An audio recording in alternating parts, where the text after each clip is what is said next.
Hey everybody, welcome to Pod Casty For Me, the podcast about film, culture, politics, and Clint Eastwood, where we watch every film directed by and or starring American filmmaker Clint Eastwood and explore how they speak to their moment. And this one, podcast is hosted by two guys. I'm one of the guys. My name is Jake Serwin. I'm one of the guys. My name is Ian Ryan. Now, Jake, Yep. You delayed the record by just an hour. And you said you needed to finish reading something. Is it true that you had to finish reading the title card at the end of the film? Is that true? I'm a slow reader. That's okay. I come from a family of lawyers. And I've been taught to read things carefully. And so I can't speed read like some of these fools. I have to make sure that I'm not getting shafted by my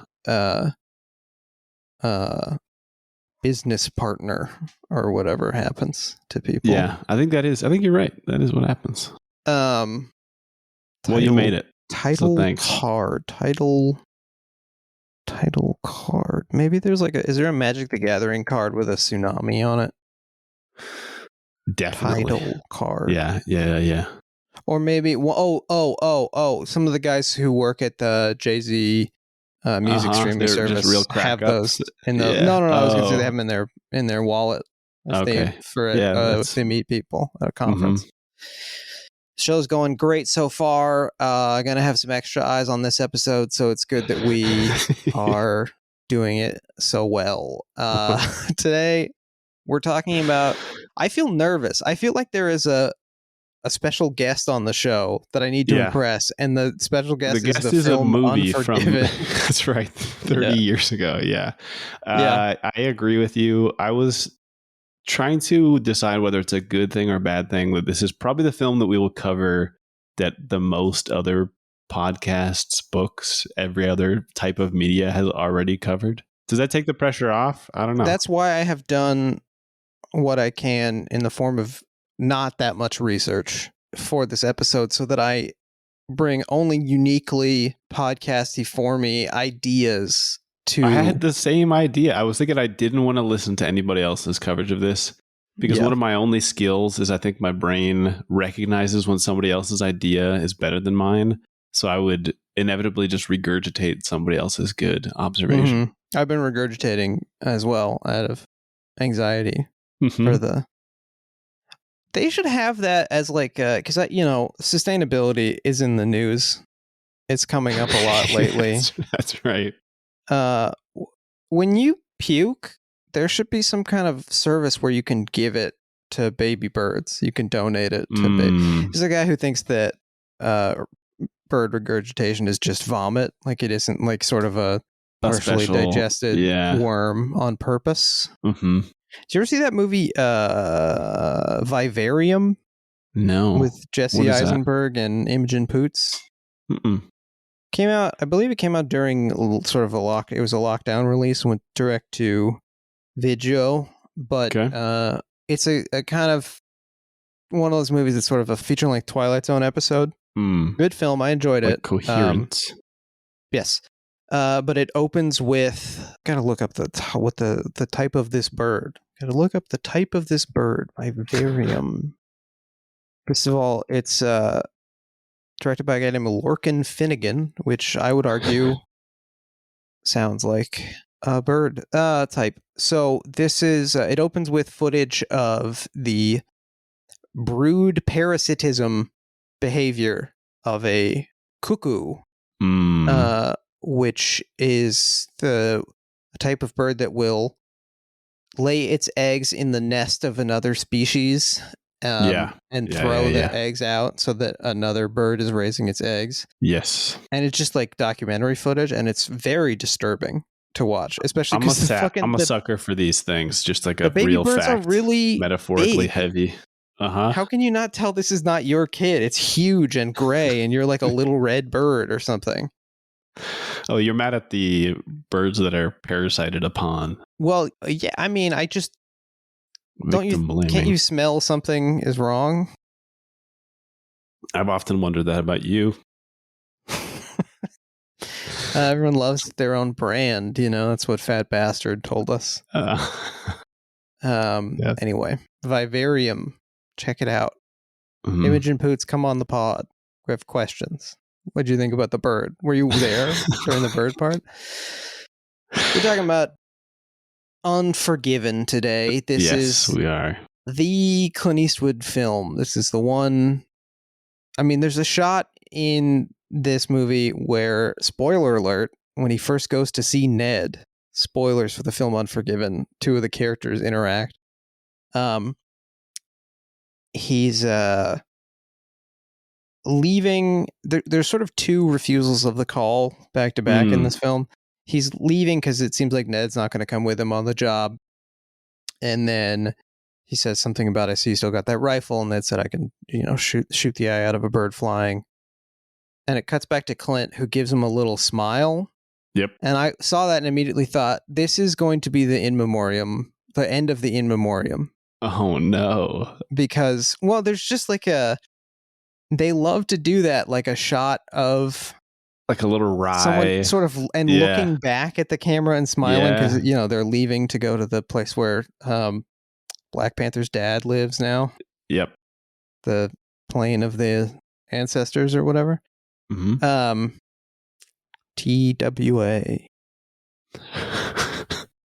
Doing it to myself now. Yeah, you are. But yeah, this is the big one. This is the big one. It is like a list topper. I was a little worried going into this. I hadn't rewatched it since the first time that I saw it in college. And I wondered whether it was going to be like a Shawshank Redemption style, kind of broad, occasionally maudlin, like a little bit too easy of a picture. Yep. I was also worried that returning to it would not hit as much. And I mean, I think we're about to say the same thing, but luckily, no, still absolutely honks.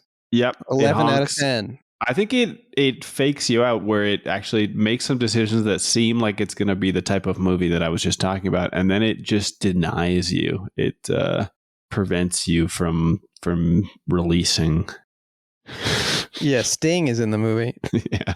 Sting could be fine in this. He could play English Bob. Yeah, yep. Although it was much remarked upon at the time that the four leads are all over 55 years old, and yet the movie made plenty of money. Would have changed things a bit. Delilah, kind of a Roxanne figure. Because of the red light? True or false? Are you doing like a red light district thing? Yeah, yep. Remember how did your English teacher make you listen to that song or some other? No, I Don't think Stand they So did. Close to Me, because Sting was an English teacher. And he like there's like he says Nabokov in one song, and he says like so your teacher could turn and look at you and raise their eyebrows like, did you hear? Yeah, cool. And it's like, motherfucker, this isn't Greek class. This is not applicable. Anyway, we're talking about Unforgiven. We gotta get into this shit, but first we gotta get through our stupid what do we like to do? The famous segment. Our beloved segment. What would you call the segment if you had to just describe it? The Toque questions. It's like a Canadian beanie hat. They call a beanie cap a toque up there. Yep. It's like they got a different word for everything. Darn near everything. This is going so bad. I can't believe how bad it's going already. Do you feel that way? No, but I'm enjoying watching you feel that way. That's cool for me. Squirrely squirm. Yeah. All right. Let's do the two questions. I wish we had a theme for this. Let's see if I have anything. We're only halfway through the whole podcast. It's not too late to make one. Let's see. What do you think would be a good theme for this segment? Each of those was the question. That's kind of what a question mark does. Yeah. Would you like to? I think I went first last time. So would you like to start us off with your two questions? Now, this is a segment where we ask two questions to get to know each other and put off having to talk about the movie. Yeah.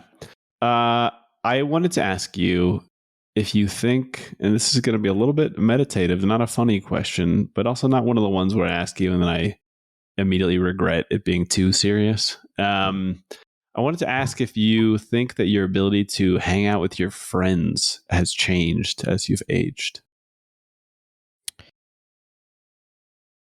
Well, this is a really good question. I think I've gotten better at social interaction that is, I mean, just generally, but also learning to kind of take turns, as it were, in a social situation. I historically have been sort of an attention sponge, and also because I get nervous that nobody wants me there, I sort of go for the classic comedians sort of self-medicating, where you make sure that you're always making a joke, because then you either get a laugh or no laugh, and that way you can constantly check in with whether everybody still likes you. Yes, you can affirm or deny there. And I think I've learned to kind of cool it with that a little bit. I will also say, why you and I talk the same amount on the podcast.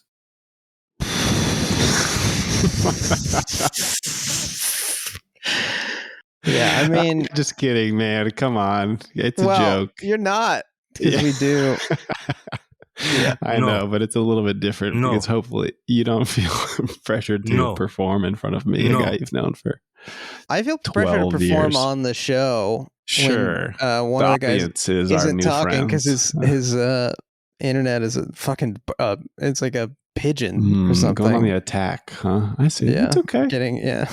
I got scared. I got mad.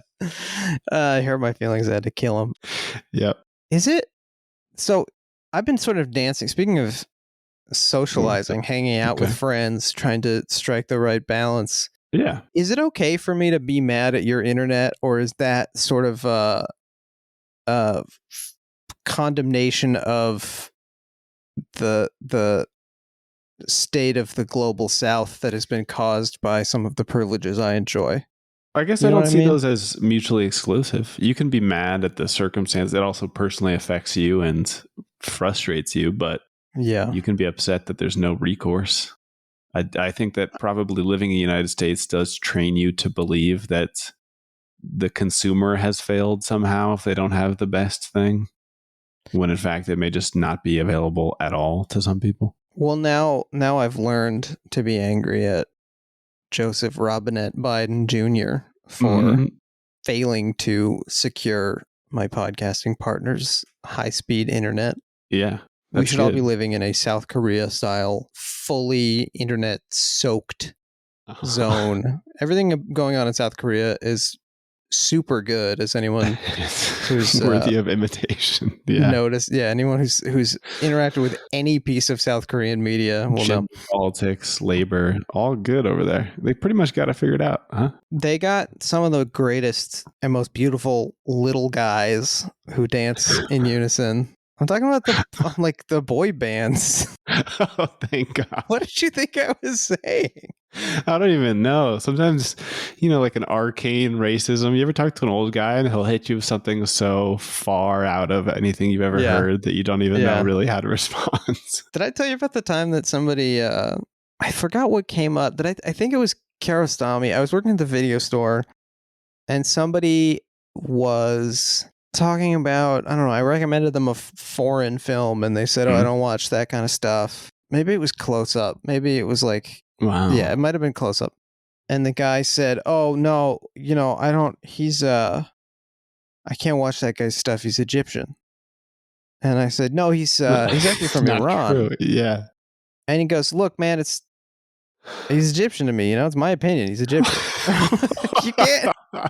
You can't have that opinion. Damn. No, actually, I think I might agree with this guy, unfortunately. That's pretty good. Well, and then I also was confused about why Egyptian is somehow worse than Iranian. If you were going to go with a classic U.S. imperialism, it would have been. I don't know if this guy, is he still mad about Suez? Is he mad about al-Zarqawi? A lot of the sort of rank and file of Al-Qaeda was Egyptian, but I don't know if this guy has read The Looming Tower or something. Sure. Yeah.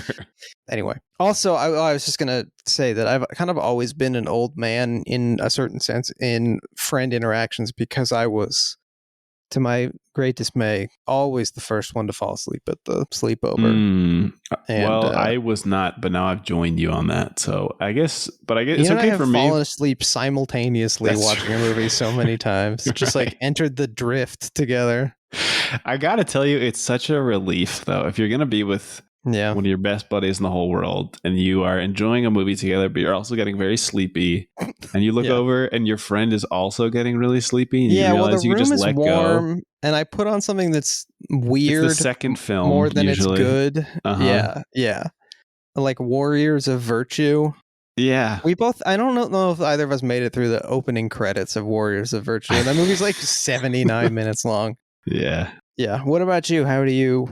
Did something spark this question in you? A recent experience? I was just thinking about William and Ned and their second stage relationship that they try to struggle through here. I do not see it. Oh, cool. Go ahead. Damn it. You might have ruined the podcast forever. You might have permanently altered it. Oh no, we went. It's okay. Well, just look like Unforgiven. This is the beginning of the mature stage of our podcast. Right. Yeah, much like the mature stage. We're occasionally touch on adult topics. Cool. Yeah. I was just gonna say that I do not really see anybody from my old life, exception of you and occasionally our friend Sebastian and you have a different podcast previous with him guests. That you've been hiding from me? I don't. Okay. I don't. And then once a year I get to go home and see all the people that I loved in an earlier stage and your family. That's right. Dig at them. They're nice. The ones I've met. Yep. So it's interesting to see so many, that tweet about how Imagine Dragons looks like a bunch of different universe versions of Macklemore? No, I haven't seen this. Oh, okay. They do. Your family, I mean, it just looks like a bunch of, I guess all I'm describing is like genetic hereditary trait. It's interesting to see so many guys because it's all boys. It's 6 boys. I think it is look like different sliders of your father on the character creation screen. Like this one's just got the nose is longer. This one, the eyes are further apart. This one, the eyes are closer together. Chin. Yeah. The hair color varies a little bit. Good. I'm glad that you're often alone. That sounds good for you. Thanks. I got a 2 question for you. Hey, lay it on me. What is your history with Metallica? You ever have a Metallica phase? Because of the song. The song Unforgiven, not in the film. We also talked about it a couple weeks ago in re-downloading films. So Metallica coming up a lot. Oh, right, because of Napster. Yeah. I thought you were trying to tell me that you downloaded Through the Never, the concert film that also has like clips of Dane DeHaan wandering through this is a new film wasteland. It's like 2014 maybe. Whoa. Okay. Dane DeHaan, the most school shooter looking ass guy in the world. So it makes sense. What was that movie? The found footage superhero one he came out with around that time? Chronicle. Yeah. Written by Max Landis. He's going to be on an episode soon. Make us look charismatic and cool by comparison. Yeah. Hey, smart, actually. Not a bad idea. Yeah. I don't have a huge relationship. I think, you got to try them on. When I was in high school, listen to Master of Puppets and said, yeah, I get it. Of Pulling of Strings? You know about this. The very same. Uh-huh. Yeah, I had a Black Album phase. I got the Black Album and I listened to it a lot when I was like 13 or 14. And I think that that's fine. Like, that's when you should listen to Metallica. It's really interesting to me that those guys are old. They should not be interested in like speed metal anymore. Sure. It's a young man's game. But they're still doing it. I mean, it's kind of like the weirdness of seeing like an old clown where they're still doing stuff to entertain children. Speaking of old clowns, I learned something insane about 5 minutes ago that I had not realized. Because I was looking up other people who looking at the two of us talking to each other. Yeah. I was looking up other people who have been nominated for both Best Actor and Best Director for the same film. We'll get to it. Okay. It relates to this film. But Roberto Benigni, of course, for Life is Beautiful. Yep. He won Best Actor. He did not win Best Director. That's why he's stepping on all those guys. He's so mad. Mm-hmm. I had assumed that the only type of person who would be deranged enough to make a lighthearted Holocaust film would have to be a Jewish man. Roberto Benigni is Catholic. Whew. Did you know that? I did not know that. You must have made the same assumption. I absolutely did. Because I just figured, well, I know there are Italian Jews. I don't know what Italian Jewish last names look like, so maybe Benigni is a very like common. Yeah. Nope. Catholic, I believe he's an altar boy. Wow. Yeah. We got to get this guy. One of the bravest men alive. Is he still alive? Roberto Benigni? Yeah. SEAL Team 2, maybe. He's probably not that hard to find, but we got to get somebody on him. I guess I admire that kind of tone deafness in like an abstract way. In the same way you can admire like a dog sniffing another dog and just turning around and like looking at you with just pure joy on its face, and you're like, oh man, some people, he likes it. Look at him. Yeah, some people just get so much out of just this little stuff in the world. Yeah, good for him, man. What a weirdo. Yeah, mazel tov to Roberto Benigni. Yeah. All right, that's the two questions. It's time to get into our discussion of the film. We're talking about Unforgiven.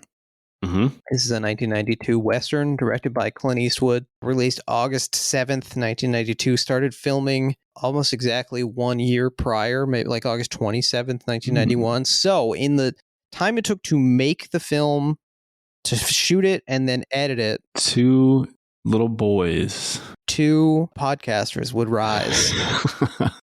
Yep.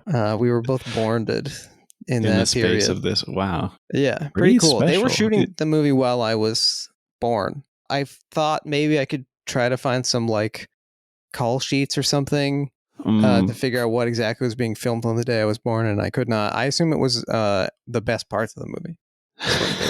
Sure, why wouldn't you? And in my case, it was like the last promotional push before the release of the film. Yeah, it probably was promotional push time. I'm just thinking about when your birthday is relative to when the film came out. Anyway, if you want to watch the movie, we highly encourage you to do so. You can watch it in all the usual places. You can find it. There's a 4K release that I have that looks nice. One of those 4Ks. They're starting to put out the 4Ks without the Blu-ray in the box. I think mine actually does have the Blu-ray in it, but in the line of fire, that 4K doesn't have the Blu-ray in it. So keep an eye out, folks. Be careful out there. Ian, what about down there in Oaxaca de Juarez, Mexico? Where can you watch the film? Particularly accessible because it's streaming for free on HBO. Well, I guess just Max now. It's streaming on Max. And I will say, maybe this seems unprofessional, but this is the first film that I bought for the podcast. I thought, hell. Wow. Just, not going to regret having a copy of this. So did you get is this a US disc or did you buy a digital copy of it? This is a US disc. Nice. So we've recorded things a little bit out of order. So eagle-eared listeners they'll hear next week about the tragic end of uberduck.ai, which is where I was getting my AI celebrity impersonations of my famous joke, Manzana TV, in which I imply that there's a different name for Apple TV in Mexico because of Spanish. I have found a replacement. Whoa. Now, I'm not going to say the name of the replacement for two reasons. One, I don't want to give it any additional attention. Yeah, sure. And two, I could not remember it for the life of me. I can't tell you. I have no idea what. I tried a bunch of them. I don't know which one actually worked. Potent reasons. Cool. But it is available on Apple TV. That's beautiful. It's called Manzana TV down there. But don't take my word for it. We have a great friend with us here. And this is Morgan Freeman, Acento Latino. Whoa, what the?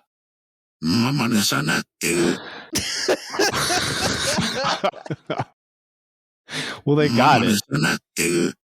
They nailed it. It sounds like the noises that interrupt the Paramount logo when you watch Transformers. So you know something weird is going to happen. Oh. Cool. Yeah, that is great. So shout out to Morgan Freeman, Acento Latino, and watch the movie. I guess I'm not as worried about the FBI shutting this one down quite yet. Yeah, they just feel bad for him. Yeah. So Unforgiven is it's the big movie. Every year there's a big movie. And this in 1992, this was the big movie. I want to give you a little background on the film, if that's all right. Mm-hmm. So it's written by this guy, David Webb Peoples, who is a writer of a number of very good films. His work has been discussed recently in the circles I'm in, at least, because his first writing credit was a 1980 documentary called The Day After Trinity, which is about the Trinity atomic test. Okay. And as people are seeing and thinking and writing about Oppenheimer. Atomic tests. A lot of people have been looking at this film, and it's currently on the Criterion Channel as we record this. I haven't checked it out yet because I generally have a bad day for other reasons before I get around to finding a movie to watch. Yep. So I don't need to ruin my day artificially. But if I ever have a good one coming up, maybe I'll try this one out. Just slot that in. Cool. Now he writes this movie before that. This script he writes. Originally, it's called The Cut Whore Killings. And it is written in 1976 and first optioned by Francis Ford Coppola, who is maybe thinking about making it. He actually approached Gene Hackman initially, I assume for the Little Bill Daggett character, but I wasn't able to confirm that. And then he ends up not making it because of Heaven's Gate. Heaven's Gate does really poorly, famously a very expensive underperformer and scares Hollywood off of Westerns for 5 years. As it turns out, and as we've discussed on the show before, the twin success of Silverado and Pale Rider breathed new life into the genre. Clint and Malpasso specifically acquires the script in 1983, and he's thinking about maybe making it before he makes Pale Rider. Sonia Chernus, who was the story editor at Malpasso, hated the script, said there wasn't like a single good thing in it. Wow. Yeah, and so that's one of the reasons it doesn't get made in 85. Clint also wants to age into it. That's a good call. Although the character is written as 35 or 40 years old, he decides he wants to be older. And I think there's a kind of, let me know if you think I'm off base here, but there is a sort of Old Testament, Methuselah style or Peter Parker's Aunt May logic to this, where like he has to be this old to represent like a previous generation where, Aunt May is way too old to have been the sister of Peter Parker's dad, or is he, don't know which side of his family those. Well, because she's May Parker. But so I guess Ben must have been Pete's dad's brother. Peter Parker's dad's brother. But yeah, I think there's a kind of, he has to be old because the character represents something gone by. And look, I think you're freshly 31 years old.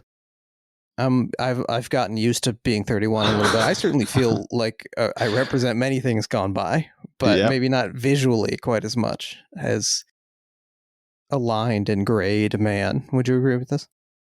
Yeah, I think it's something that creeps into your life basically as soon as you, I don't know, a couple years out of college, maybe in my experience, you stop being instantly up to date on all the big cultural shifts, and that inevitably makes you feel like, oh, is this good? Because you're not inside the change. You're just looking at it like, okay, I could still maybe join in. I'm young enough that I can sneak in with these guys. But you start to feel like more and more of a cop, right? Trying to figure out how kids, if either you or I would said no cap, it would seem ironic by default, right? Yeah, and now when like younger people invite me out, I immediately appreciate them for being nice, which is the thing that I hadn't previously felt. It's just like, oh, that's really sweet of you to include me. But I think you're right. I think he's what, 62 or 61 when this is Fink filled. Yeah.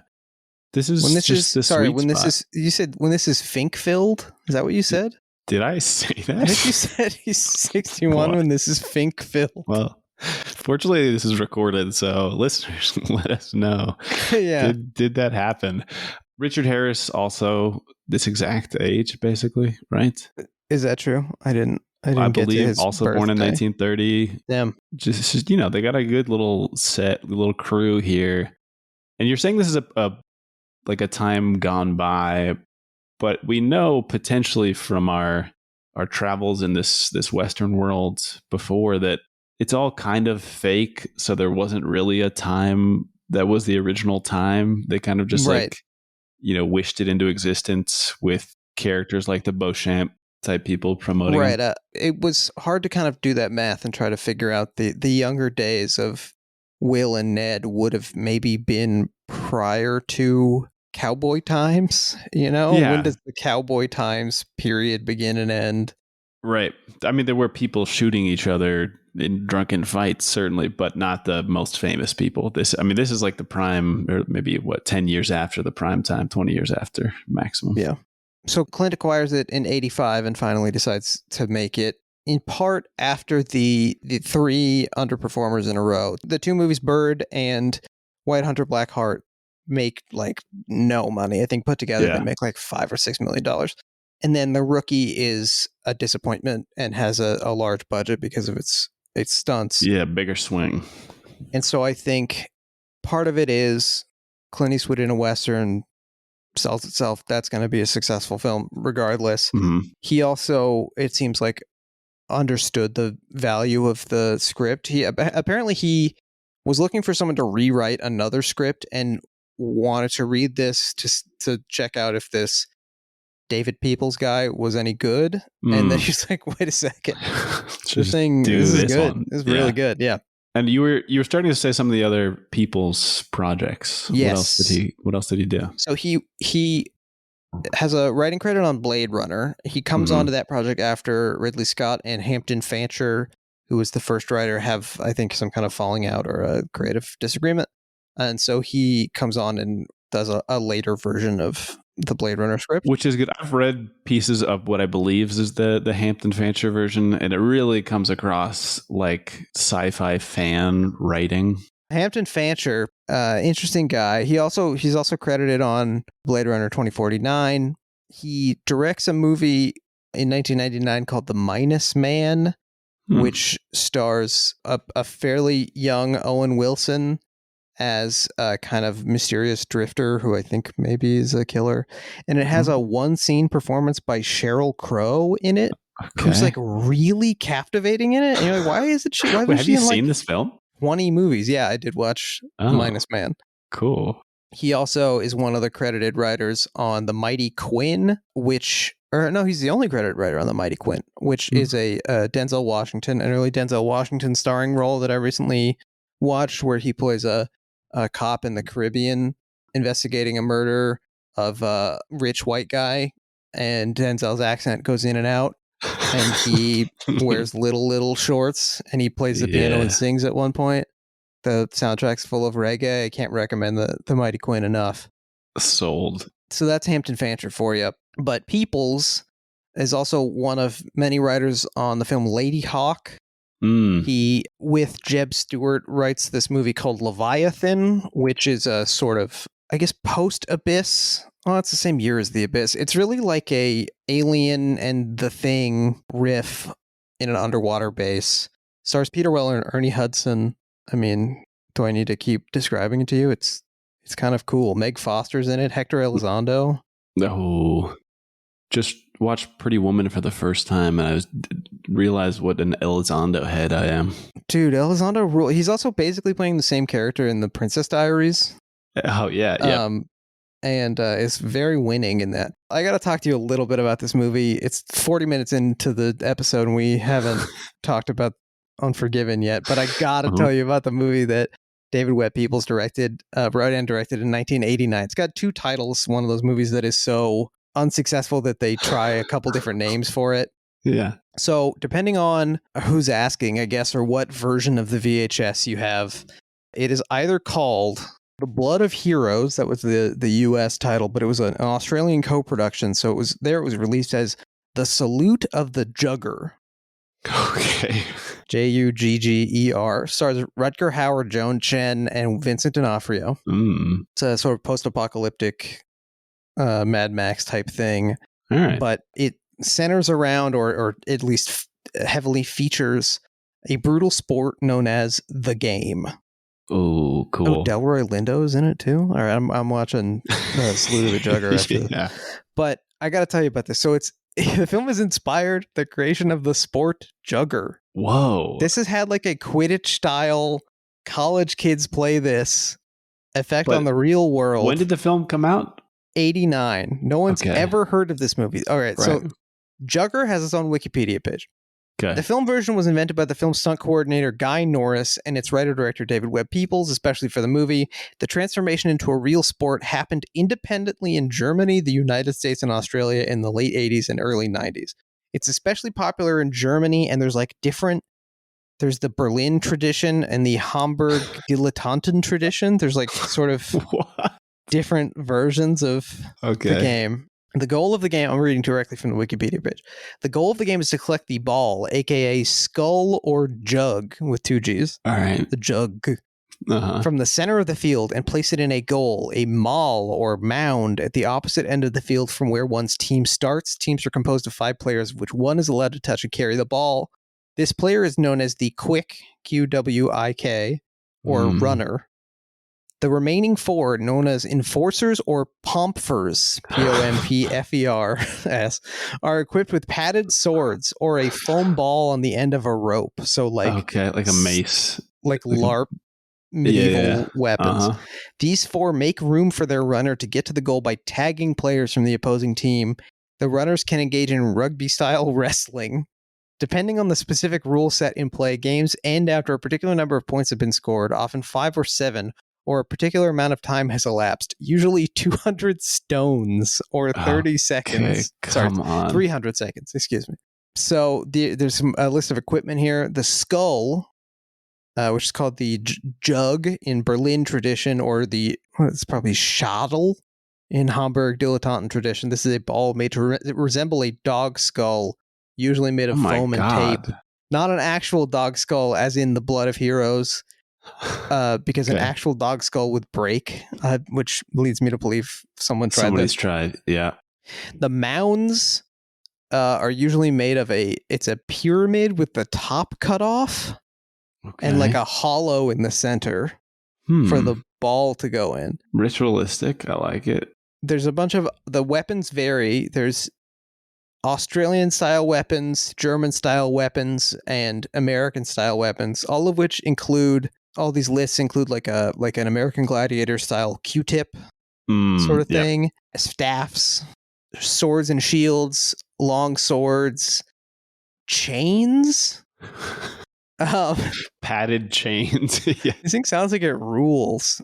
Yeah, but so that is the Salute of the Jugger. I had to get that in there. Okay, and then later he writes this movie called Hero, directed by Stephen Frears. And he and his wife, Janet Peoples, co-write 12 Monkeys together. They're working on it when he's promoting this film. He says in an interview promoting this movie, he and his wife are adapting La Jetée, or The Runway. Yeah. And then the script that he sells in the 80s is rewritten by Paul W.S. Anderson and turned into the 1998 film Soldier with Kurt Russell. Which is kind of a fun movie. Recommend that if you don't have a movie to put on. You're not sure what to watch. That's one. Check out Soldier. Yeah. It's shot by Jack Ann Green, edited by Joel Cox. Joel Cox will receive an Academy Award nomination for the film. He'll win, Best Film Editing. Joel Cox does. For this movie, the music's by Lenny Niehaus. So all of the Malpaso heavy hitters are here. The squad's here. I think it's really nice that, except for your Surtees and some of the other people who we have lost in the course of the decades, everybody kind of gets rewarded for hanging in there, Bronco Billy style, with Clint. That's cool. Yeah, their number all finally came up. Everybody's yeah. I do think that the music is occasionally too much for me. The music is it feels very 1992 in a way that, I mean, it's fine. It's not Lenny Niehaus's finest it's score. not distracting. It's not horrible. It's just like that. You're right. That particular period of John Williams, Howard Shore type stuff where everything is meant to be a swell of some type of emotion. Yeah, or like Alan Silvestri. Like, it all sounds like a feather floating through the air. Right. I should say another reason that this movie gets made when it does, I think, is Dances with Wolves, which is a big Western hit, wins Best Picture, wins Best Director for its lead actor, Kevin Costner. And so the Western is back, baby. The Western is going to, it has this revival. We get a number of big Westerns after this, including Tombstone and the Wyatt Earp movie with Kurt Russell. Oh wait, no, he's in Tombstone. Is it Costner in the Wyatt Earp movie? Whatever, doesn't matter. Yeah. Shut up. Quick and the Dead comes out a couple Quick and years the later, Dead, where Gene Hackman, plays basically the same character with a little more comic book evil, and a little less regular evil. And then I think Wild Wild West probably puts it all to bed. Mm-hmm. You don't really get a great Western. Basically, all the ones you listed are revisionist to some extent in different ways, right? Well, let's just talk about revisionist Westerns. Okay. Here, because there isn't really a period of strictly visionist Westerns. I mean, you're saying because like even Shane and these The Searchers. Yeah. I mean, Westerns, the Western is like America telling an origin story of itself, because I think no one in the 20th century can really relate to guys with powdered wigs or whatever. But the lineage of the cowboy, of the frontiersman, the independence seeker. Yeah, the conqueror of the wild remainder of the continent. That's, I think, someone that many white American audiences can feel a relation to. And also cinema comes around when the West is still kind of happening. Yes. I mean, like we've talked about this, the Great Train Robbery has like real cowboys in it. Yeah, the 1890s is, as we again have discussed previously, like just the tail end of when cowboys are most popular and cowboy narratives are most popular. Yeah, the 1890s is 9 years after the events of this film. And that's when like movie cameras are coming around. So, I mean, it is revisionist in a sense, in the sense that it is not, it's demythologizing is a word that comes up a lot in both contemporary reviews and Clint Eastwood's descriptions of the film. Yeah, I mean, the big values, you're talking about Dances with Wolves too, the valorization of, Yeah, Dances okay, with good. Wolves Yeah. What if Mr. Brooks, what if sort of like at the end of, what's it called, Split, where Bruce Willis shows up and reveals that it's been a sequel to Unbreakable all along? What if Mr. He Brooks starts like speaking Lakota or something? Yeah, he takes his glasses off and he says, by the way, my real name is Dances with Wolves. What if, huh? Yeah. So violence against other people, justified violence, defending the town or the peace or traditional values. This is one, I think, primary thread of, if there was a period of the classical Western, that's it. And then the other is the dangerous native who has to be removed as a like violent threat against the safety and health of the community. Right. There's the kind of, both are stories of, both these major themes are stories of the taming of the West. But in one sense, you have to tame nature, which includes, in this scheme, includes native people, includes the people who live there. And you also need to tame the baser instincts of white men, European settlers, who presented with a fairly lawless land where you can get away with a lot because no one's really looking. They go Lord of the Flies mode. Yeah, which is a fantasy to suggest that they weren't misbehaving in Europe or in Boston or whatever. There's, like you're saying, there's kind of a break, and then we get the new assassination of Jesse James era stuff, right? Yeah, there's a break. 3:10 to Yuma. Well, there's the year of There Will Be Blood and No Country for Old Men. That's right. Yeah. And then there is also True Grit, which is the Coen brothers' their highest grossing film. True Grit was a big ass hit. Really? Yeah. Whoa. I did not know people that. Don't really remember that, but True Grit was like a crossover hit. Okay. And the movie made like $100 million. The movie made like a lot of money. Damn. And gets awards and stuff. Anyway, but this is the sort of this with Dances with Wolves fully inaugurates the 90s Western phase. Let's walk through the plot a little bit and who's in the movie, and we'll sort of talk about themes as we go. This movie gets fucking going. This is one of those movies where it is like it moves, from the first frame. The themes are developing. It moves, but it also breathes in a way that I think shows tremendous confidence, because it's saying like, this is the kind of denial, Sting jokes aside, that brings me back in on it, because it'll have a few sequences where they whip through what would take another movie 30 minutes, and then they will just let the characters trot on horses for like 1 minute and feel what's going on with themselves.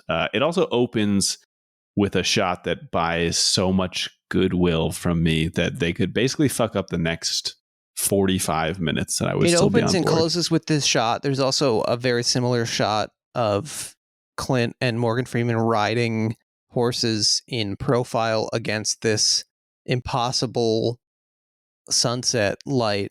Do you remember that shot? I do. But yes, this opening and closing shot you're talking about, it's like 2/3 or more than half darkness, and just the top third is occupied by this pathetic farmhouse on the horizon. Clint Eastwood is a silhouette. He's so small in a way that immediately seems so much more humble than, we get in some of his other pictures, or at least his reputation would suggest. He's frail in this movie. I think maybe part of the thing he wanted to grow into was that frailty, or that visible vulnerability. Exactly. The movie opens with the text: "She was a comely young woman and not without prospects. Therefore, it was heartbreaking to her mother that she would enter into marriage with William Money, a known thief and murderer, a man of notoriously vicious and intemperate disposition. When she died, it was not at his hands, as her mother might have expected, but of smallpox." That was 1878.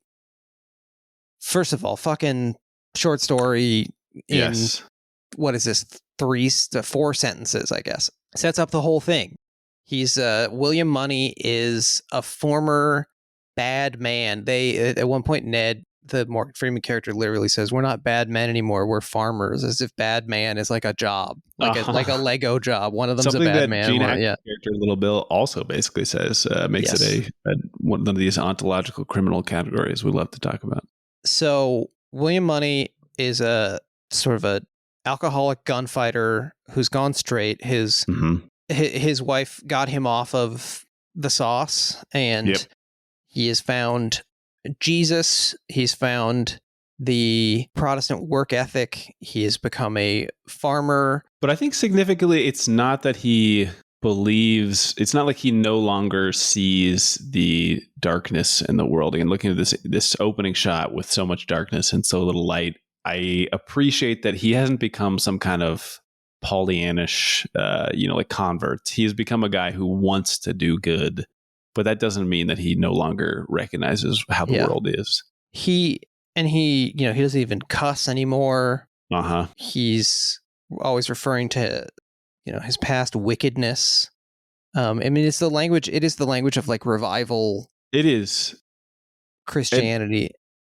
There's something sweet and also desperate, in part because I've had this exact feeling or thought. He is trying to separate his hogs that have the fever with his 2 young children. Did you know that Sade actually wrote a song for the end credits of the movie that they didn't use? Yeah, no. When hog separator. Unfortunately, that song is so good to me. That's the song where she says coast to coast, LA to Chicago. She does. Oh, definitely. But I don't care. I guess. If you listen to the song, the lyrics do not hold up, but it's I've thought about this. Good. I thought about this. What if it's 2 different trips? What if it's coast to coast, like San Francisco to New York? And then LA to Chicago? Yeah, exactly. Yeah. Anyway. So yeah, he's separating these hogs. And they knock him down in the muds, and then later he falls in the shit. I mean, it's like so much of this film is commentary on earlier Clint Eastwood films, earlier Clint Eastwood themes and motifs. It's honestly, I can't recommend enough watching this film halfway through your Clint Eastwood retrospective podcast. Yep. Because you see so much in it. It's true. But what I was going to say is he tells his kids, because he gets humiliated by these hogs, which is a little bit different than your experience. And also he tries to get on this horse. I'm saying a serious thing, so I regret saying a joke now. Keep paying attention. And he says to his kids that these animals are getting back at him for his former wickedness, because when he was punishing him, which I both get, but also, have you ever had that experience where something bad is happening to you, some suffering that seems like it's inflicted by the natural world, and you turn it into like absolution? Maybe this is just because of my Christian upbringing. I have this anytime anything bad happens to me in my life. Yeah. But it's almost like a relief. I hit my head because of something bad I did when I was 5. Yeah. And you're both blaming yourself, but it's also kind of a way to let yourself off the hook, because you're like, well, now I've paid the penance, so I can feel okay. Yes. When in reality, I think it's a darker and clear-eyed piece of recognition to want that, but then maybe also recognize that that's just a fantasy, because later we get so much of Clint clearly showing that he doesn't think that he has been forgiven for the crimes of his youth.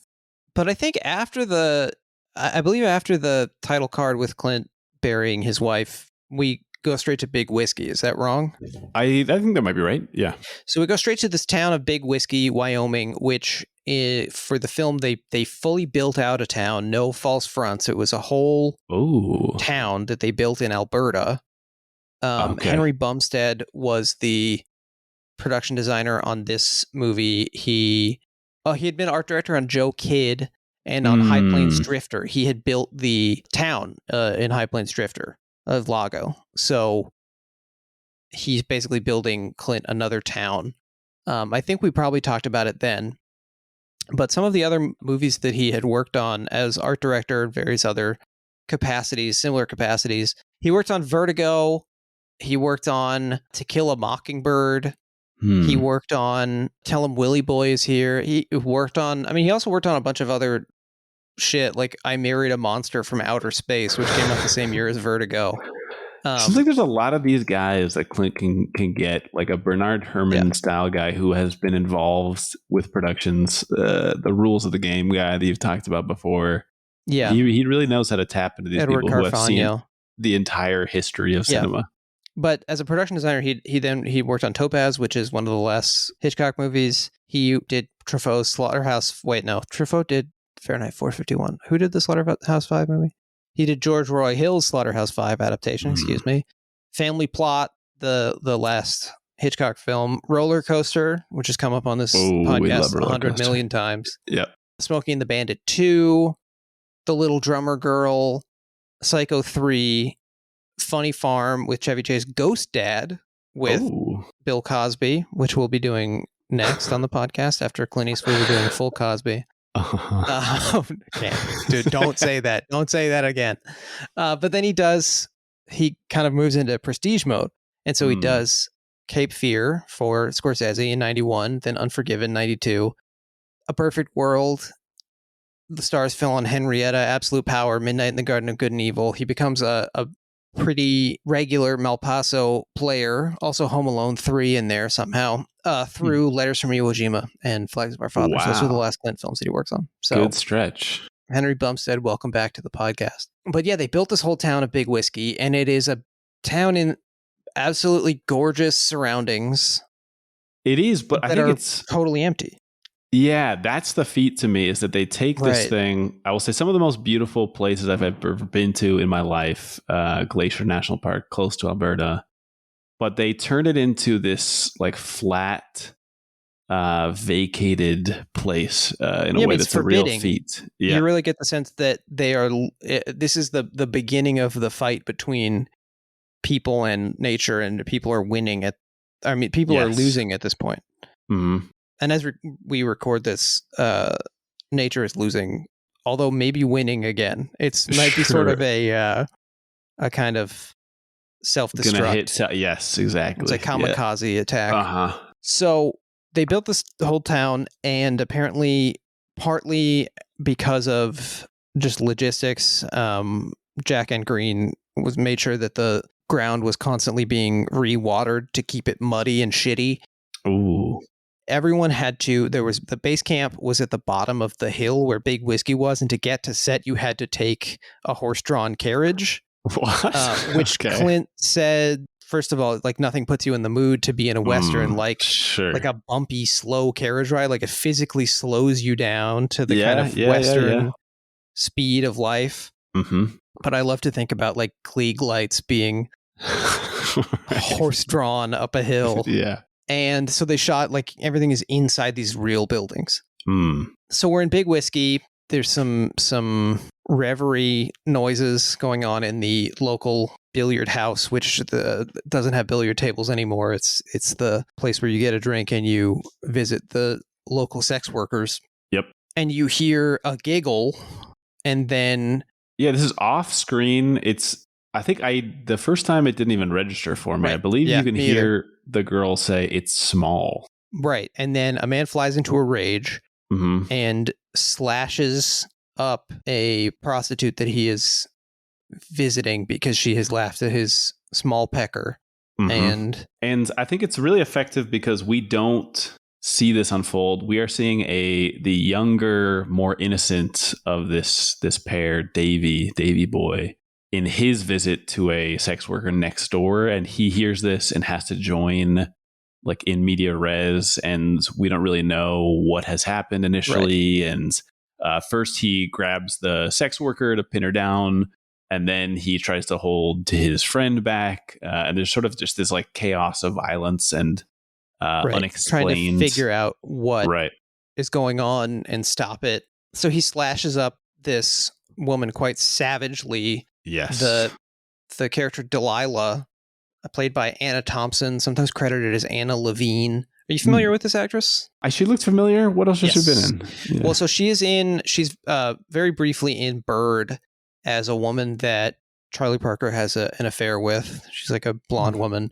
Okay, I don't think I remember that. But she has an extremely distinctive face to me. I recognize her most from The Crow. She's the mother of the young girl who is kind of the Crow's ward, and then later Ernie Hudson, the detective Ernie Hudson's kind of hanger on, the blonde girl. She is in Bad Boys, the first Bad Boys movie. I do not remember that. She is in. She's kind of has like a brief fame in France because she does a number of films with this director named Amos Kolek. So she becomes like an American woman who is in a bunch of French films. But she just has such she's in True Romance as well.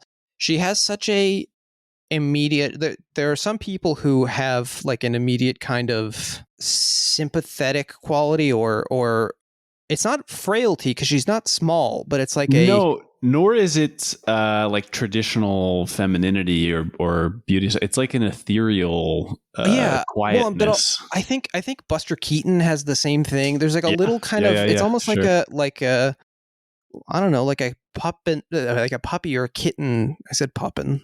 I'm gonna leave it in because I said puppin. It's fine. I said puppin. She has kind of like a baby animal quality. They both do, where you want to protect this person like the moment you see them. I guess I would even see she has like a baby octopus quality or something where it's cute but also so like unfamiliar to you that you're I don't know, disarmed. Don't fucking say that about some lady, man. She might be nice. We don't know. I think it is nice. She's in Talk Radio, the movie that I failed to mention when we were talking about Alan Berg being murdered by white supremacists. Yeah. This woman haunts me. Anyway, so she's slashed up, and immediately her coworkers, her fellow sex workers, call for violent retribution. The leader of them is Strawberry Alice, played by Frances Fisher. Now, this is, to me, one of the great character names. I just love the sound of Strawberry Alice, and she's got red hair, but there's a couple of other women who are working in the billiard house. A name that could only have been written when the script was created in the 70s. This is just like a time when you could tap into names like Strawberry Alice. I would love to get a Strawberry Alice at the soda shop. Oh, yeah, sure. Yeah. So it's like it's like an egg cream. It doesn't have any strawberry or any Alice in it. Mm-hmm. It's like brown. They are all working for Anthony James as Skinny Dubois. Our friend Anthony James is back from returning. High Plains Drifter. He's the guy with the very distinctive face. We love Anthony James. We do. Although we do not love Skinny Dubois because he is a pimp. He's a disgusting piece of shit. They call the local law enforcement, which has never been more of a silly term than in describing Little Bill Daggett. The other women want both men hanged immediately. And I think this, at least for me, over the course of the film, it sort of revealed that maybe their investment in this is about their pride and about their love for their coworker, class solidarity stuff, but it's also maybe about retribution for every slight and violent act perpetrated against them. At least it seems to be. It sort of seems like Strawberry Alice hijacks this retribution absolutely. scheme. No, this is so. When I first saw this movie, it was in college. That was the last time I'd seen it. Was in college, and that was prior to watching Dirty Harry. And so I wasn't thinking about them in conversation with one another. And this really, I mean, the movie was originally called The Cut Horror Killings, and then Clint had the title changed. I don't know exactly what that means. I don't know if he came up with another one or he hired somebody to do it. First, it was going to be called The William Money Killings, and then he changed it again to Unforgiven. But the group of women who want to see the two cowboys hanged and then eventually pool their money together to hire assassins, to me feel like a direct rebuke to the kind of, or complication of, at least of the victim's rights angle that Dirty Harry has. Because if you notice, at no point does Delilah say she wants this. She never says she wants this. When the we're kind of jumping around a little bit, but when the cowboys come back and the more innocent of the pair, he brings up his best pony to offer as some kind of recompense, like, hey, this is what I have to give you. You can, and he says, you can sell it, you can do whatever you want. Like, he's trying to atone. Yeah, there's such a quick back and forth that I love. Yeah. He is being very genuine. The sex workers also maybe genuinely reject this as like, trying to buy forgiveness or absolution. But then we get the third position of Delilah, who just seems disappointed that first of all, she seems to register the potential innocence of this kid.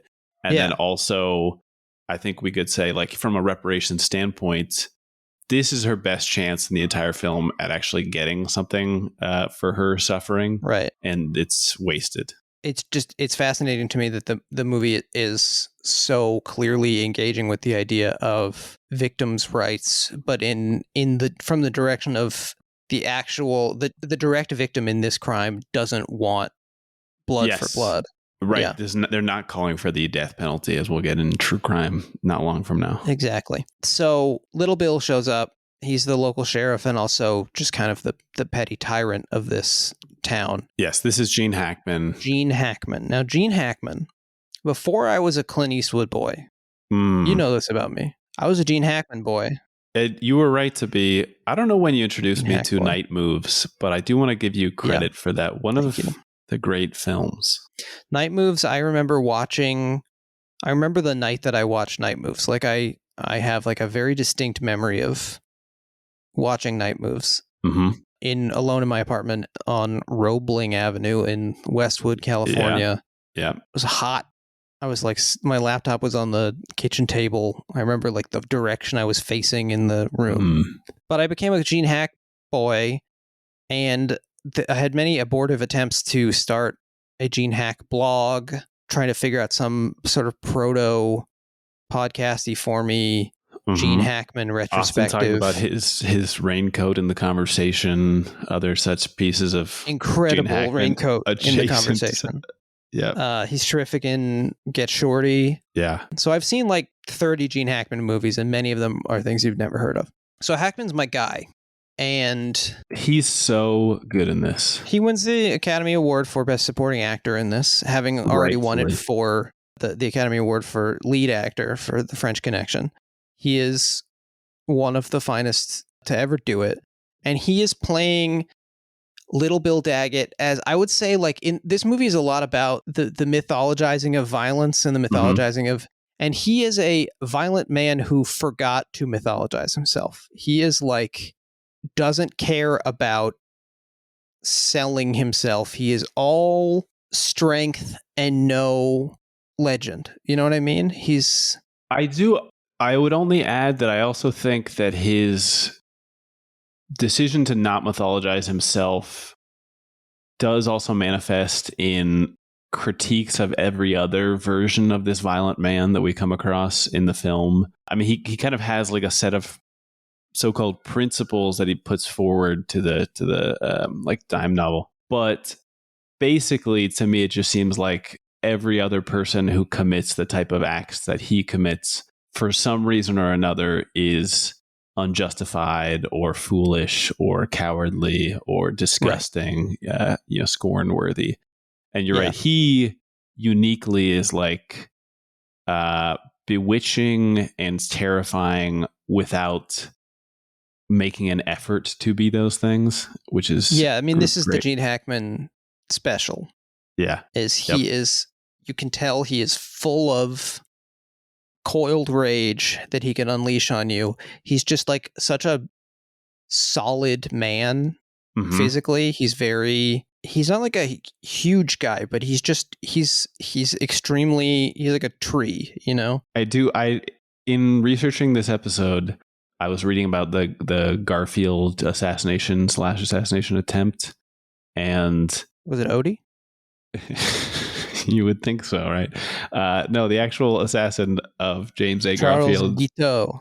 Yes, he I guess planned to maybe use a knife initially, and I don't know how this is recorded. I apologize for not doing more research, but it said that he decided against it because he said that Garfield was so strong that he would probably kill him in one punch. And I was thinking about that when watching James A. Garfield, the One Punch Man. Yeah.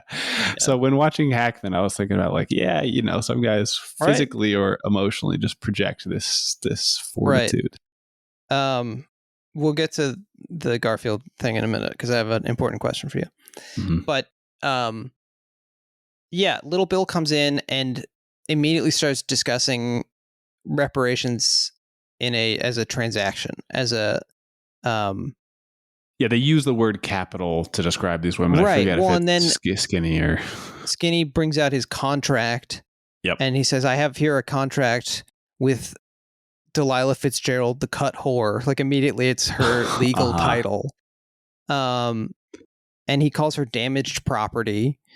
I mean, one of the reasons that the women decide to pool their money together to hire killers to get their own kind of justice, Strawberry Alice says, we're not horses. Yeah, I mean, they are compared in that discussion to the horses of these like cowpokes. Right. And Little Bill's form of his decree of repayment is that they have to bring some of their best horses to Skinny. Yes, not for his women, losses. Of course. Yeah. And this could be unsubtle, this discussion. You know, it's extremely explicit in drawing this not just comparison, but explication of the way capital and labor function with many workers. I guess it doesn't suffer from that for me. I could see other people complaining about this potentially, but because the characterization of all the people involved is so effectively done, you know, like Little Bill just comes across as somebody who's happy to resolve this in a way that is beneficial for everybody, doesn't give a shit about the women. I don't know. It seems authentic despite how on the nose it is. There's immediately kind of a boys will be boys defense as well. You know, he talks about how brutal hanging is. You don't sort of realize how that's a real heavy thing to call for, as if being slashed in the face with a knife is not heavy. Right. He says that these are not men given over to wickedness in a regular way. These are not like career criminals. Yeah. And then Strawberry Alice says, unlike whores is her. Right. Yeah. The first couple scenes of this movie are so rich. Like, we're just going to get stuck on this for the rest of the pod. Yeah. But anyway, so you said they pool their money. They get the news out that they're going to pay $1,000 for anybody who kills these two cowboys. And then we see William Money struggling to separate his hogs. This, to me, also reminded me of Dirty Harry because, and maybe I'm reading too much into this, but the sense that you can't separate the one bad pig from the other pigs because they all just keep getting sick. Like during the course of this 2-minute sequence, his daughter keeps saying there's another pig is sick. Yes. Yeah. Wow. Great. Hadn't thought about this. And there is a sense of, this is a rejection of the bad apple kind of. And again, I want to clarify, we despise and abhor cops on this show. Mm-hmm. Defund, disarm. Abhor cops. That's right. We love pigs. Actual pigs. Shout out. Yes, huge shout out. All pigs and hogs are friends of the pod. Mm-hmm. There's a pig that I don't remember its name, but there's a pig on YouTube that lives in somebody's house. It's the pig may have passed on at this point. I watched this video Gone to heaven. 10, 12 years ago. But the pig is asleep on like a big ass dog bed with a blanket over it, and just, I believe the pig is sow, just her nose sticking out like just a little bit for air, like a snorkel. And then the pig's guardian puts a cookie on the dog bed. Did I show you this video? I think you have. Like a foot and a half away. Yeah. And you see the nose twitch. And then twitch a little more and then start to stick out of the blanket a little more and a little more because she got woken up with the smell of a cookie. Yeah. So shout out to all pigs. We love them. Don't eat them. They're cute. Don't eat pigs anymore. If you're listening to this, please, we're asking you nicely. So yeah, this man has tried to go on the straight and narrow. He's trying to do what we are instructed is the moral upright thing to do, which is to work hard and earn money the lawful way. Yes. And he can't fucking do it. He's having a miserable time. His wife has died. Has died. He gets knocked into the fucking shit. I mean, it's like the Clint Eastwood movies have had a preoccupation with excrement and farting for decades now. And it comes back here, but it is suddenly not funny anymore. It's humiliating. It's awful. Yeah. And this is, I believe that happens after he is visited by the Schofield kid.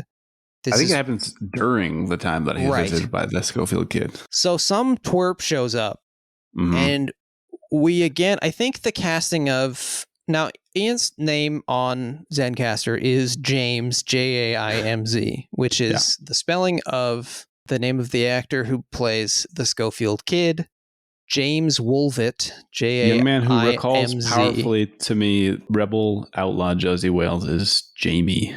I don't know why you have been getting the name of that movie wrong for so long. It is just called The Outlaw Josie Wales. I think it's the book. Yeah, the book was renamed from Gone to Texas to The Rebel Outlaw Josie Wales. I don't know why they didn't just call it the same thing as the movie. Yeah, but you've been fucking up, and we've all been noticing. We've been keeping track. Yeah. Okay. So James Woolvett. Now this guy, I think, is great casting because he is a twerp. He's unconvincing as. He's a tryhard. He's a yes, yeah. He's like a proto has been. It will never work out for this guy. Sure, everything he does is so intentional that you just don't believe that he's really doing it. Exactly. But he shows up. He says, "I'm the Schofield kid. I'm the nephew of some guy you've heard of. I've killed 5 men." Immediately, unbelievable.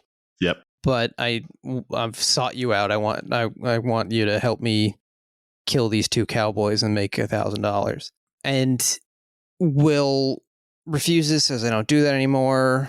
My wife changed my ways. I'm a respectable pig farmer now." And he turns him down and falls in some shit. And you get the sense that like capitalism, the twin ideologies of capitalism and like Judeo-Christian moral uprightness that have been instilled in this man late in life, he can just see that like it's just not working out. Like he's told that he has to live the right way and he'll be rewarded, and he's not being rewarded, right?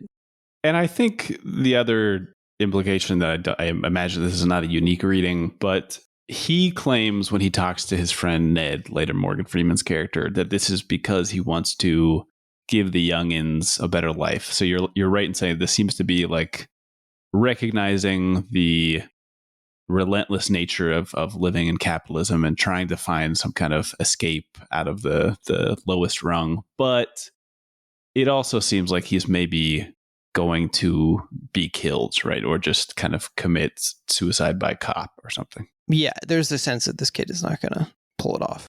Yeah. And by the way, he says his name is the Schofield Kid because of his Schofield revolver. Now, I briefly became an IMDb gun guy. We've talked about these guys. They live in IMDb trivia sections and talk about every single type of gun that's been in any movie. So I look up the Schofield. Now, this was a Smith & Wesson model revolver produced in around 1870. And it became the standard issue pistol for the U.S. Army. There was a guy named Major George W. Schofield who had some design ideas to improve the standard.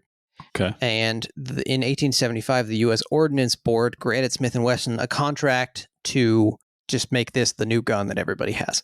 Now, interestingly, Major Schofield's brother, John M. Schofield, totally unrelated, was the head of the Army Ordnance Board. Sure. Completely unrelated. Yeah. Wow. Also, these coincidences when you start looking for them. So the 45 Colt ammunition was the standard like ammunition in the U.S. military, and it didn't fit in the gun. And so Smith & Wesson develops their own. Sure. And so a lot of money goes to these guys. Yeah. So this is like the gun that the U.S. Army has, the pistol. They're used to kill. They're used in the Indian Wars. They're used in the Spanish-American War, the Philippine-American War. They're also very popular with your Jesse James, your Pat Garrett, your Virgil Earp, your Billy the Kid. Gotcha. I think probably just because there's so many of them because they make them for the Army that this is sure. But apparently it's a pretty good gun. It was famously used by Wyatt Earp during the gunfight at the OK Corral. And then because there were so many made, they were then purchased by the Wells Fargo company for use by their road agents. So if there was the Wells Fargo wagon comes rolling through this gun, what I'm saying is that this gun was used to protect capital.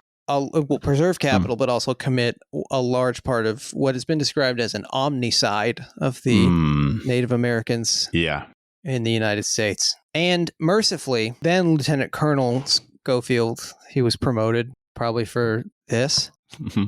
On December 17th, 1882, went ahead, took one of the Schofield revolvers, put it to his head, and blew his brains out. And if anyone listening to this podcast has designed a gun that is in use by any law enforcement or military arm of the United States government, I urge you. You're just highlighting a long tradition, and think of Schofield. A lot of you guys love tradition. Yeah, take inspiration from your forefathers.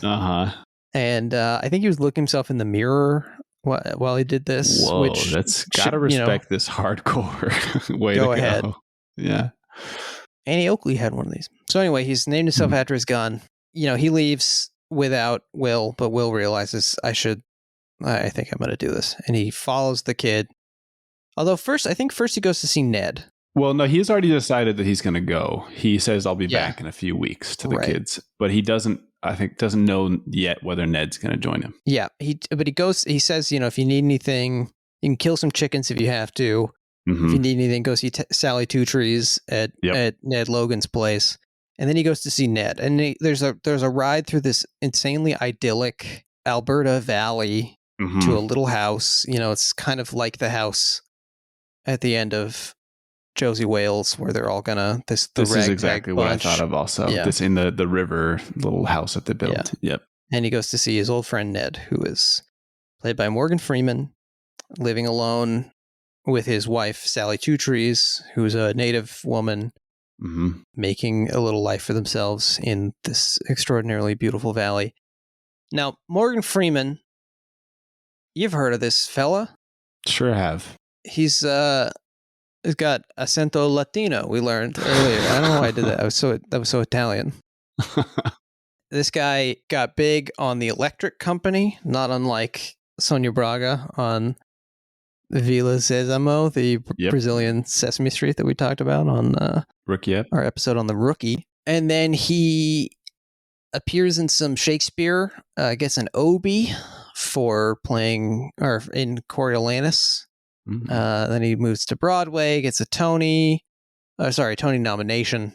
And he's like an extra in Sidney Lumet's The Pawnbroker. He has a very small role in Brubaker, the Robert Redford film that we've talked about on the pod before. We have, yeah. He's a death row inmate or something in that. Yeah, he's also in the TV movie Attica, about the Attica prison riot. And then his big breakout is, he's got a couple he's got a big breakout year in 1989. So he's in Glory. And then he is also in Driving Miss Daisy, which is the film that was given Best Picture over Do the Right Thing. Yeah. Because the Academy decided that it was racist and wanted to keep being racist. By over Do the Right Thing, I mean that Do the Right Thing was not even nominated for Best Picture. Yes, but retrospectively, Driving Miss Daisy, almost exclusively a punchline, and Do the Right Thing still in critical conversation. And this is part of the reason why when Green Book won Best Picture at the Oscars a few years ago, Spike Lee loudly left the room. Do you know about this? He just walked out down the middle of the aisle. Pretty cool. I mean, I imagine tough to see that in 28 years, so little progress has been made. But apparently, you know who sort of went to talk to him and calmed him down a little bit? I don't know about this. Jordan Peele. Oh. Basically, like, I'm working on it. I'm doing it for... Yeah, that's cool. Yeah. That's cool. But also, Spike didn't need to be talked down. I think Jordan Peele more went to like check on him to make sure he was okay. I'm not suggesting that he was wrong to get up, and he could have done something even more. I wouldn't mind. Freeman, I mean, he's kind of, what do you think about Morgan Freeman? Because to me, he's almost he's in meme territory.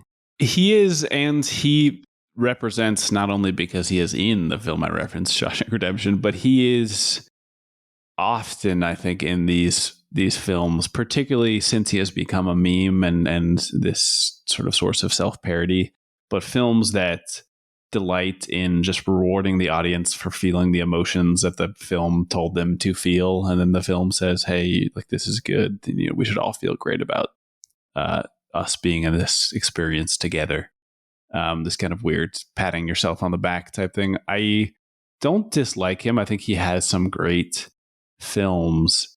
His casting in this movie is a little weird. One, because you're making me realize that he is in this like second generation, you know, position in the movie, despite the fact that he is just broken as an actor like 3 years previously. I mean, he is made it big time, we should say, in Hollywood. He's 7 years younger than Clint. Like he's a man who has convincingly has a life behind him. Yeah, at this point. Right. He's but the other thing is, he is so often meant to be likable, to be a good guy, even when he plays bad guys in your classic flicks, like, spoiler, Wanted, the film. I think it's playing on him, his like presumed goodness, right? Because that's what he radiates. Yeah, I mean, he literally plays God in Bruce Almighty, and of course Evan Almighty. Yeah. Does he come back in the second one? I don't know. No one knows. He's going to work with Clint again in $1 Million Baby. Yeah. For which Clint again receives Best Picture and Best Director awards. Clint works with him a third time in Invictus, but Clint does not appear in that film, and so it does not win Best Picture or Best Director. It is actually not nominated for either of those. I've never seen Invictus. I have not either. We are going to watch it for the podcast. I'm telling you now. I'm informing you. I thought that as well. Yeah. After this, he's also in Outbreak, the Wolfgang Peterson film, which we will talk about on next week's episode. He plays Batman. It was like Batman's mom or something. Excuse me. In Batman Begins and The Dark Knight. That's right. Yeah. Stupid. That wasn't funny. That fucking sucked, man. I mean, I think anyone listening to this, mostly the first thing they think of when they think of Morgan Freeman is Thaddeus Bradley, the former magician turned debunker in the Now You See Me films. Which we will also talk about. He profits from revealing the secrets behind other magicians' tricks. But yeah, he's like a, he's a meme. I gotta tell you this. I've been excited to tell you this for weeks now. Morgan Freeman in 1993, the year after this, directs his only film as a director. The film stars Danny Glover as a black police officer in South Africa during apartheid. Okay. Whose son is an anti-apartheid activist. All right. Malcolm McDowell is in it as a racist white guy. Alfre Woodard plays Danny Glover's wife. Okay. The film is called Bofa. The film is called Bofa. With an exclamation point. Okay. Bofa is apparently a Zulu word that means like to arrest or detain. It's not funny when you know that. But the film is called Bofa. Bopha. Whoa. Exclamation point. Anyway.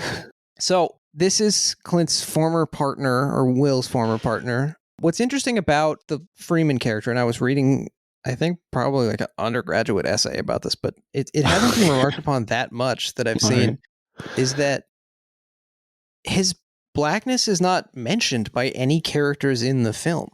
It is not, and I also think it's interesting that I believe the only mention of race that we do get is by him about his wife partner. His wife, Sally. He says, right. Because she is immediately suspicious of Will's coming back for one last job, and not clearly suspicious she understands in a nagging way. She actually doesn't speak in the film, but she has this look where she immediately knows exactly what's up. She disapproves. Yes, extremely communicative, showing that she is disappointed. She also maybe understands that the bonds of their friendship are going to drag him to hell, potentially.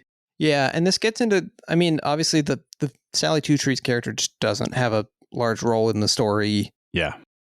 People talk a lot about, the number of lines that characters have in movies as indicative of representation progress, I suppose. She's not, I think there's something very powerful about the fact that she clocks immediately that it's going to go south. Yeah.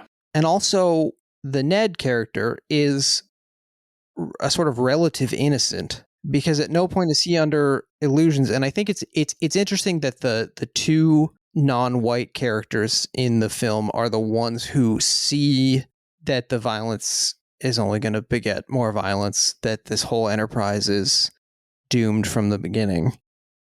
Yeah, his character, I think, is interesting also because they have these little retrospective discussions about their time as, hoodlums, war criminals, whatever. Bad men.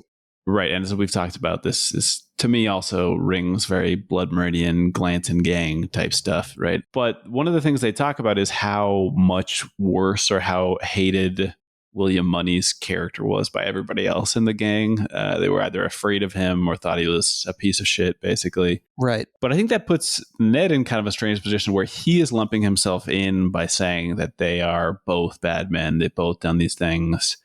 But we don't get a sense that he is on Clint's level, right? William Money's level. Yes. He seems at once to be less affected by, less racked with guilt, but at the same time less guilty somehow. Yeah. And he the moment you referred to, Ned says, because Will says, she wasn't happy to see him, and Ned says, Sally's Injun, and Injuns ain't over friendly, Will. Mm-hmm. And there is just a sense of, combined with her wordless performance, which I think speaks a lot more than certainly many lines by native characters that I've heard in films. Like she's conveying a huge amount with this performance. She has a role of emotional significance, even plot significance. She ain't over friendly because of history, like because of, for example, the Schofield revolver, like right. And it is weird that, you know, Ned's character is effectively lynched in the film. Like he's killed and his body is propped up. He's whipped. His body is propped up displayed outside of the saloon with a sign around his neck. Which is, all imagery is very reminiscent of lynchings. But I mean, I've seen a lot of movies where Gene Hackman says the N-word. I think we talked about one of them. He does it in The French Connection. And yet no one uses any anti-black racism against Ned. He receives the same kind of scorn and hatred that Hackman and his henchmen have for the other gunmen, the other outsiders. Yeah, I don't know. I don't have a reading on this specifically. I mean, I don't mean to reduce it to just a practical thing. In some ways, it just comes across that maybe the part was written for a white character or somebody of more ambiguous race. This is my suspicion, yeah. And that doesn't mean that we can't do a reading of it, but I think it is maybe just a reflection of Clint's dangerous flirtations with colorblindness. Yeah, I mean, he will sense of colorblindness. Yeah, he will. For many of the next movies that we'll discuss in the latter half of this podcast, he will talk about race, but a lot of it comes down to him believing that we would all be better off if we just treated each other like humans, etc. I mean, I don't disagree with that. It's that's specific sentiment comes with a kind of let's just let bygones be bygones and going forward. Let's stop talking about slavery in Florida schools or whatever. Yeah. So they catch up with the kid who is firing blindly at them. There's a scene here where they're talking about Ned asks Will if he ever goes into town and has to clarify that he means to pick up a bit of paid sex. And Will says, I don't miss it all that much, which I think is maybe the greatest piece of acting that Clint has done in his career. He had to dig deep and occupy a position totally opposed to himself completely, in the universe. Fully imagine. Yeah. Yeah. Come on, it's a joke. And then Ned says, so you just use your hand. Yeah. Which, weird to think about either of these guys cranking it. I think it's weird, but... You know? Pounding off. I'm going to make this part of my reading that I think this is important, where there are several times that the movie does a distinctly non-Oscar-y choice of this like monotony, whether it's this type of discussion, them just kind of like sitting around at certain points. And this to me is part of what rescues it from being more conventional, more boring. Yeah, I mean, Will almost immediately starts asking, do you remember that guy we blew the teeth out at the back of his head? Yes. Yeah, exactly. It's so awful that immediately like sits you down again. To bring Dirty Harry back into it, like, and this is something that Jesse Thorne was talking about a lot on our episode on the Deadpool. It's like, Dirty Harry kills so many people. He just ends so many lives. Yeah. And he never thinks about them or mentions them again. And Will, like, Dirty Harry's not a guy who thinks about the guy whose teeth he blew out the back of his head. Yeah. And Will Money can't stop thinking about it. And especially now that he's off the sauce, he talks about, this guy never did anything to me that I could remember when I sobered up, at the very least. And now that he's sober, he can't stop thinking about the people that he's killed. And this is when we see William Money suffer the most, aside from when Ned is lynched later. It's just when he has to recollect and then sit in the rain, and seemingly the worst part of sitting in the rain for him is not the rain, but rather just being alone with memories of what he has done to other people. Yeah. Yep. So they come across the Schofield kid who is shooting blindly at them. It quickly becomes clear that he is blind. He's like severely nearsighted. Yeah. And this is sort of the beginning of the film's continual undercutting of any kind of heroism to violence, where everything is pathetic and disgusting, pitiable. Ned does the classic trick of he does. You could shoot that bird, and the kid says, "Yeah," and Ned says, "There's no bird, you fucking dummy, blind bitch." But to be clear, that was me doing a character. I don't actually think that about anyone who's visually impaired. I met a guy. Did we talk about this? I don't think so. I met a guy through work. There was a group of blind vets who came to an event that we did, and I met a guy who I was talking to, and he called me Jake because he read my name tag. And I was talking to him about it, and he said, "We talking about it on the pod?" I can't remember if this was on pod. He said, "I'm blind." I think we did not talk about this on pod. And like blind just encompasses a lot of different visual impairments, but like I think of blind as like basically fully blind, and this guy could read my name tag, but anyway. Now I hate to make light of this as somebody who also wears glasses and has been in situations where my vision has been heavily impaired, but if we're talking about invisible disabilities, blindness, that's got to be number one, right? Yeah, that's right. That's got to be number one. Yeah. Well, invisible guys who don't want to be. Yeah. Like some of those children. Yeah. They're out there too. Was that a big thing at your high school? Did a bunch of Christian girls go absolutely apeshit when they found out that? And I never followed up on it. So I just know that it was more of a media circus and one of those things that's like weirdly apolitical. Talk like about using your hand. Wasn't the Invisible Children guy, wasn't he the guy who kind of had a psychiatric episode and was pounding off in the middle of an intersection? I remember this now. I hadn't thought about this. Yeah, that's right. Yeah, making nope, can't. I don't have anything. I was trying to think of something about the Invisible Children and like his ejaculate. You know, sure, yeah. They're like the sperms. They're so small. Maybe we just cut this whole section. So maybe we don't release the episode, I think is what I'm coming to at this point. Yeah. So we got to talk about English Bob. We're on a train. This is the first of the respondees to the call for papers, the call for assassins. Yep. We're on a train, and somebody's talking about the recent. Now it's not really an assassination yet because it's recently an attempt on the life of President Garfield, because it takes him the motherfucker 79 days to die. Yep. Which so he's beat my record so far. Been on 30 years. 31. Can't seem to crack it. Yes. And this guy on the train says he thinks he suspects it was a John Bull. Which just means a British guy. Had to look that up. Not from I knew it before. I think probably from the first time I watched this. Sure. John Bull is like Uncle Sam, I think, basically. He's like, there's a World War I recruitment poster with John Bull on it. He's like a big-bellied British man. He thinks it was a British guy. Cue English Bob, who suggests through a lot of flowery language that he understands the lineage of the perpetrator to be French. And indeed, Charles Guiteau was descended from Huguenots, French Huguenots. He was also, he's like a fail son.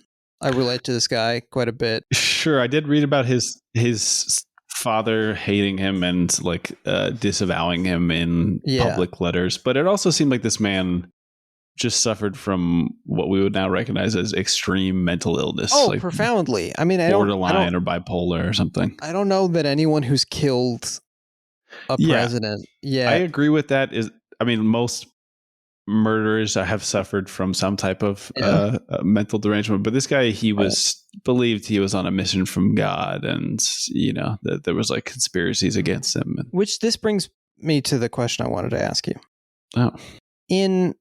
We've got In the Line of Fire coming out. Yeah. This film, Absolute Power, is coming up. Right.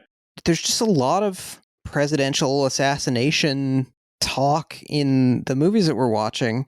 And my question to you, so when you know how you feel like the message is, you don't really hear them, but you kind of feel them in your bones, telling you what to do and how to do it. Well, sometimes a dog will tell you also. But do they call you Jake too, or do they call you Ian? Does it change for you?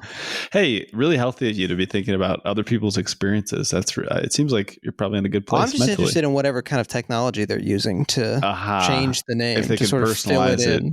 Yeah. Like on the old E.T. adventure ride where E.T. would call you by your name at the end, but sometimes like they mess the order up. So like one time he called my mom Darby. And her name's not Darby. Just freaked out. It was funny. Yeah, okay. Anyway. So Richard Harris as E.T.'s English Bob. Telling me to he is a blowhard. He is a self-styled fastest gun in the West kind of guy. He's followed by this guy, W.W. Beauchamp, played by Saul Rubinek. Yep. Saul Rubinek also on Cameo, by the way, considered having W.W. Beauchamp wish you a happy birthday, but he cost more and had really weird vibes. Had to assume he would cost more. I was reading that his parents, I guess he was born in a displaced persons camp in Germany. Yes. Just, not to say that. And that's why you think he cost more? Are you fucking serious? No, I was thinking cost more because he's had more of a career, I would say. Yeah. But just a thing that can sometimes get people confused politics. He's a big Oliver Stone guy. Oh. He's in Wall Street and Nixon. Wall Street and True Romance both feature Anna Thompson as well. But Saul Rubinek plays this, he's just like a he's like a dime novelist. Guy who... And English Bob calls him his biographer. English Bob played, of course, by Richard Harris, the Irish actor, father of Jared Harris, the lispiest man in show business. Mad Men special. Yeah, and he was the first Dumbledore. He's my Dumbledore. Look, I know from before Dumbledore was gay. We all have an appropriate embarrassment about Harry Potter culture. He does a good job in that role. Can we say that? And then not talk about it anymore? I like Gambon as well. I think they're both. I like that Gambon also comes in and just does a different thing. Like, let him have his performance. But Richard Harris, we got Gladiator. We got, I think he's in Red Desert, right? As a younger man. He is in Mutiny on the Bounty, Guns of Navarone. He is in the Bible in the beginning, the John Huston film. He plays Cain, of course. Well, he is a bad boy. He's one of with O'Toole and what's your man who's afraid of Virginia Woolf? Burton, Richard Burton. These extreme British 60s alcoholics. So I think did drugs on a level we can't even conceive of anymore. Right, just drank like gallons. He's also notably in A Man Called Horse and The Return of a Man Called Horse, which were two westerns of the 70s that are, I think, well regarded. He's in a movie that I watched just because I got a free DVD of it from the video store that I worked at and stole from. Called 99 44/100% Dead. Whoa. Which is a reference to like a forgotten advertising slogan. Oh. For a product that no longer exists. So it just looks like the craziest fucking title you've ever seen. Yeah. He's also the captain in Orca, the Killer Whale, the sort of Jawsploitation follow-up. Well, they made another movie. They made Triumphs of a Man Called Horse. I didn't realize that. But he's great. He is, I think used very effectively here also because Richard Harris always seems impressed with himself. Yep. And this character is very impressed with himself. Yeah, this is how we get the opportunity for Little Bill to develop a contrast between himself and the Wild Bill style self-mythologizing cowboys. He talks about he's killed so many people and everyone wants to realize that he's English Bob, gets afraid of him on the train. Yeah. He gets into the town of Big Whiskey where guns are not allowed, not to protect the townspeople, but to maintain the absolute monopoly on violence. To talk about a different Clint Eastwood, Gene Hackman movie, Absolute Power of Little Bill. This is the fear that Second Amendment psychos have. of the government seizing your weapons so that they can maintain force. But yeah, English Bob doesn't have a single chance to be impressive before he literally just gets like the shit kicked out of him by Little Bill. Yeah, and this is also representative, I think, of a lot of what happens in the film, because we are not necessarily on the side of either of these people, but it still comes off as just like a brutal expression of one man exerting dominance over another. You feel bad for this guy that you don't like because he's been so thoroughly humiliated, physically brutalized, and then and then his all of his stories are undercut by Little Bill. And then Saul Rubinek, W.W. Beauchamp, immediately just jumps ship and becomes enamored with Little Bill, there's this whole sequence where they're in the jailhouse and a very bloodied Richard Harris, English Bob, is in a cell listening to Little Bill explain why all of the stories in The Duck of Death, now this is the kind of joke that I think this is like a little easy. Yeah. And I feel like mispronunciation jokes are often like... But I think Gene Hackman sells the hell out of it when he says the duck of Duke. The duck of death, I says, yeah. Mm-hmm. Yeah. He says I says a couple times in the movie. But he's going through line by line and explaining how all of the tall tales in this are bullshit, and explaining specifically how it didn't go down like that. It went down a way that is much more pitiful and uncool. And, the guy just like fumbled with his gun. And then, I don't know, what, English Bob shot him while he was down or something? Like, the whole thing is... Shot him when his gun had already exploded. He was unarmed. Yeah. Yep. Just every part of it was sad and absurd and unimpressive. And again, this is not something that Little Bill says because he wants to demythologize, like, killing for everyone, nor does he do it to make himself look good. He just seems to like to take the wind out of these buffoons. I will say that the Beauchamp character, if it exists in the present day, and this is not something that I think Eastwood would have thought through or has thought through, but this is like people who lionize cops and military people, right? Wouldn't this be the only equivalent that's left to us? Or I guess maybe people who lionize like tech billionaires or something. These like outsiders. No, I think so. He's a blue check. He's a blue check guy. By the way, let me just check in while we're on the mic here. So I tried something today we're recording this on a Friday. Mm-hmm. A little peek behind the curtain. And this is a day when we had a new episode come out. Yep. And so in our Twitter post about it, by the way, Twitter is so broken that I guess the API key has been revoked for Libsyn's like social post tool. So I had to post it manually. Okay, yeah. What the heck? But I tried replying to the post with #movies, #Clint Eastwood, #Charlie Sheen, #The Rookie, #Raul Julia, #Sonia Braga, #action movies, #NFT, #crypto, #Bitcoin giveaway, #sexy. And I just want to see if we've had 90 views on it. I don't know if that's more than usual at this point.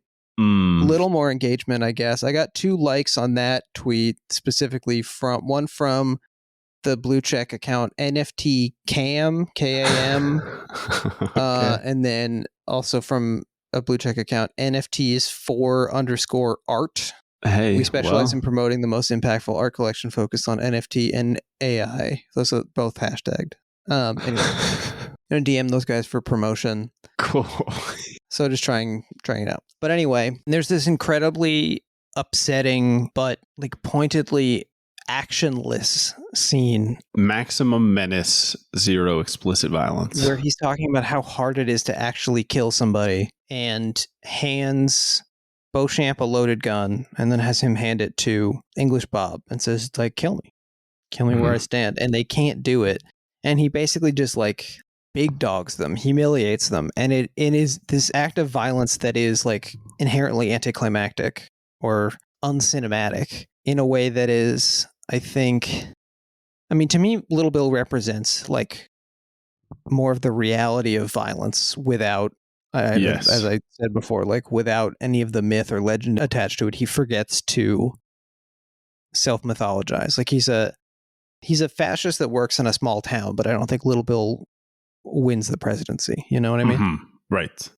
And sees no need to add a layer of artifice to what he does. We'll talk about this a little bit in a few episodes on absolute power, but I'm interested to know what you think of the believability of Gene Hackman generally as a president of the United States. Sure. I will also say that another thing that comes up threaded throughout the film is as he gets bands of men, deputizes people to join him in this hunt for the would-be assassins, and also as the Schofield kid tries to like rile himself up to do violence or comes down from having done violence. Men are afraid to admit that they were afraid or might be afraid. And I don't think this is a reaffirmation of the value of like masculine traditional bravery, because I think we get that in the Little Bill character and the William Money character, and neither of them are meant to be enviable or admirable, right? So I think there is no character in the film who is unafraid but seems cool or worthy of imitation. It's basically just like either guys who have suffered or committed so much violence that they're no longer afraid, or guys who are afraid of being afraid because they've bought into this ideology. There is, of course, there's a deputy named Clyde, which I clocked. Is that the guy who's talking about when it's cold? Is that Clyde? I don't know. He's right, though. Because I was going to say, this is the first podcaster. This character is, he says, how when it's cold, it hurts more when you get flicked on your ear. Yeah. Because it's not, he's not a comedian. It's not a joke. It's just an observation. Podcasting is like observational comedy without punchlines. Yep. Just, hey, have you ever noticed? Oh, yeah, I have. Oh, okay. And the other guys just tell him to shut up. Maybe this was a better time, healthier culture. Just doing it. I don't know. So, I mean, basically at this point, they catch up to Ned, and Will and the Schofield kid catch up to Davy Boy. And the first, is the other cowboy with them? He's not. Point? No, okay. They're out at the Big T Ranch. What's it called? Big T, yeah. And this killing is awful. Neither of us would be allowed. That's right. Yeah. Low T. They kill this guy who is, again, just to remind people, because they might have forgotten over the course of 2 hours that we had this discussion. This is the kid who tried to make amends with the sex worker, the one who didn't even really know what was going on when the violence was being committed. And now he's just like hanging out with his friends at work. And this is, I mean, the two kills in this movie, to borrow a phrase from horror movies, the killings of the two cowboys, the contracted killings, are both so memorably awful. Yes. They're so, because in this case, he gets shot probably mortally, but not with immediate fatal consequences. And he's hurt really bad, and he drags himself. I'm going to just correct you, because first they accidentally shoot his horse, and he falls over and it breaks his leg. So he's lying underneath the corpse of this horse, shouting to his friends who have taken cover. Nothing cool happens. He drags himself away. I think he gets shot in the process of dragging himself away. Because Ned falters, right? Ned decides that he can't go through with it. Despite all the horrible things that they have done, he's grown enough of a conscience or developed enough, self-awareness that he can no longer execute this child, basically young man. And the guy starts basically having a panic attack because he's going to die. Yep. Talks about being thirsty, which is really, it got me. And this is like the thing from to me, this is the scene of the movie where Will says, somebody bring him some water, god damn it. Yes. He's Will, the guy who has just shot this kid. Yes, he's the one responsible for the death. Like he's in the middle of this act of murder. He is acknowledging the guy's humanity. It's drawn out. It's not cool. It's not a 360 no scope headshot. It sucks. Yep. It fucking sucks ass. Yeah. And we don't even see the conclusion of it, which also feels like potently anticlimactic. They just leave him like this. You know, there's no certainty. We don't get the like Patton style, you know, this friend holding his buddy as he passes on. No, this is just like, well, no pietà. Just cut. Yep. Joel Cox won the Oscar. Uh-huh. We then get... Well, Ned gets caught. This is when because Ned says that he doesn't want to be involved anymore. Ned he doesn't want the money.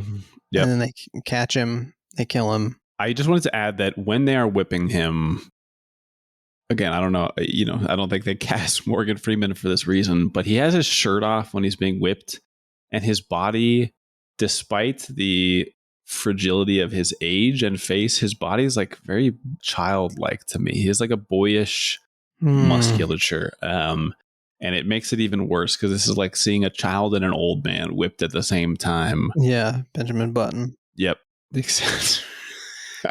Right. Yeah. So yes, this happens. William Money and the kid are unaware for the moment. They go to hunt down the other cowboy. And again, it fucking sucks. This is the thing that I remembered most clearly from the first time that I watched the outhouse part.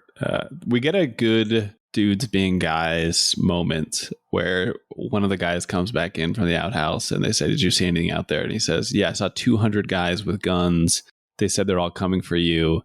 And they said they would pay me $5." And I said dollars, and they said cents. And I said, "Great." Yeah. It's just good. It's just raisin. It's pronounced raisin, actually. Pronounced rosin. That would have been a better joke for all my orchestra heads out there. Uh-huh. God, terrifying. That's I didn't play that Silent Hill game. We should have Pyramid Head on the show. Yeah. Doesn't talk much. It's a lot of dragging of giant blades on the microphone. Sorry to the listener. So they go to kill the guy. They kill him while he's shitting. Again, it's like taking all of the fun out of shit jokes. Yes. Which is something that immediately, lest you think you can move past it, the kid fixates on. He says, right. You know, at first he's laughing at it. You know, I shot him 3 times while he was shitting or something. And right. He tries to convince himself that he's not deeply, deeply upset by what he's done. Right. He's pretending to be a dime novel hero. Yes. And realizes he can't. We should say we've forgotten this part. Or we've skipped over this part where the whole time through a game of telephone, Delilah has, in the belief of Will and Ned and the kid, been basically dismembered. Like they're describing her as having her eyes cut out, her fingers cut off. This is the point talking where, about like victim rights. This is another interesting thing where the violence perpetrated on people who genuinely suffer. Right? I'm not trying to minimize that, but it's exaggerated by other people, by like media or third party people talking about it in a way that ends up being like more of a justification for exactly. The other thing I remembered 2 things most clearly about this one. One is the outhouse killing, and the other is Clint Eastwood saying "cunny." Yeah, it's nasty. I will not repeat. Yes. That is the last time I will say the word on the podcast. Thank God. Horrible. At what point? So they do go to Big Whiskey, where Will has his first run in with Little Bill. This is before Ned's killed. Yes, this is when he is overcome by fever and he is recalling the faces of people that were in the gang. Maybe he's hallucinating because he got rained on so much that he's like about to die. And for some reason, I like the fact that he repeats the same hallucination where he talks about both this guy and later his wife having worms all over their faces. Yeah. It seems more true to me. Sometimes he gets the same. Well, he hasn't seen that much stuff. He probably just he's like fixated on worms. They're freaky. And this is the scene where, you know, we get Clint Eastwood like crawling on his belly. Like it's the most debased and unimpressive. You know, I sent this to you when we were sort of doing our reading for this episode. There's a clip of Clint on one of the last Johnny Carson shows. Like he's doing his final shows. Mm-hmm. And Clint, first of all, I have a clip just because it's funny. Let me see if I can sure find it. It says Clint like being funny. But I'm not going to plug any films tonight because this is your last swan song, other than Unforgiven, which opens August 7th. You're a true Tonight Show guest. Gene Hackman, Richard Harris, and Morgan Freeman. Yeah. Wonderful cast. But outside of that, I'm just here to say goodbye. It's just Clint doing a bit. It's like a Zach Galifianakis joke or something. That's good. Yeah. Then he shows a clip of Mac and Me. Yeah. When Carson brings him out, he introduces him as one of the world's most popular actors, which I think like mathematically or survey wise, that was literally true. Yeah. But to have this guy shivering with cold and like crawling away from a man who's just bullying him is, I think, a very even this is a guy who in his previous film was like too macho to be raped. Like he can't. Yeah. He literally in the same scene, be, I think exactly adjacent to that, Ned tries to convince him to go upstairs, partake, in some of the sex workers' services. Yeah, services. Thank you. And he turns him down. Again, not out of kind of like a noble thing. He just like is sick and too haunted by his past. And he doesn't. Well, he's still respecting his wife. He's still a wife guy. He is still a wife guy, but I guess it doesn't come across as like, oh, this is real manhood. It just comes across as like he's been vacated of all the things that we associated with Clint Eastwood. Yeah. So there's the scene where he is recovering in the barn, like out in the most beautiful place anyone's ever been. Yeah. And being tended to by Delilah. And they share this moment of kindness where he explains to her that, because the whole reason Skinny is upset is not that Delilah has been disfigured and no one's going to want to have sex with her anymore, but that she's been disfigured so no one's going to want to pay to have sex with her anymore. Yes. Like she's no longer monetarily valuable. And Clint explains that like if he were to patronize any of the women from the brothel, it probably would have been her, but he is not going to because of his wife. Yes. And it seems like a kindness from him. And it's a very specific kind of, it's very sweet and sad. Mm-hmm. And it feels, I think, kind of gets the sense that he might be humoring her, but appreciates that he would even bother to humor her. Understands that the gesture comes from a place of kindness.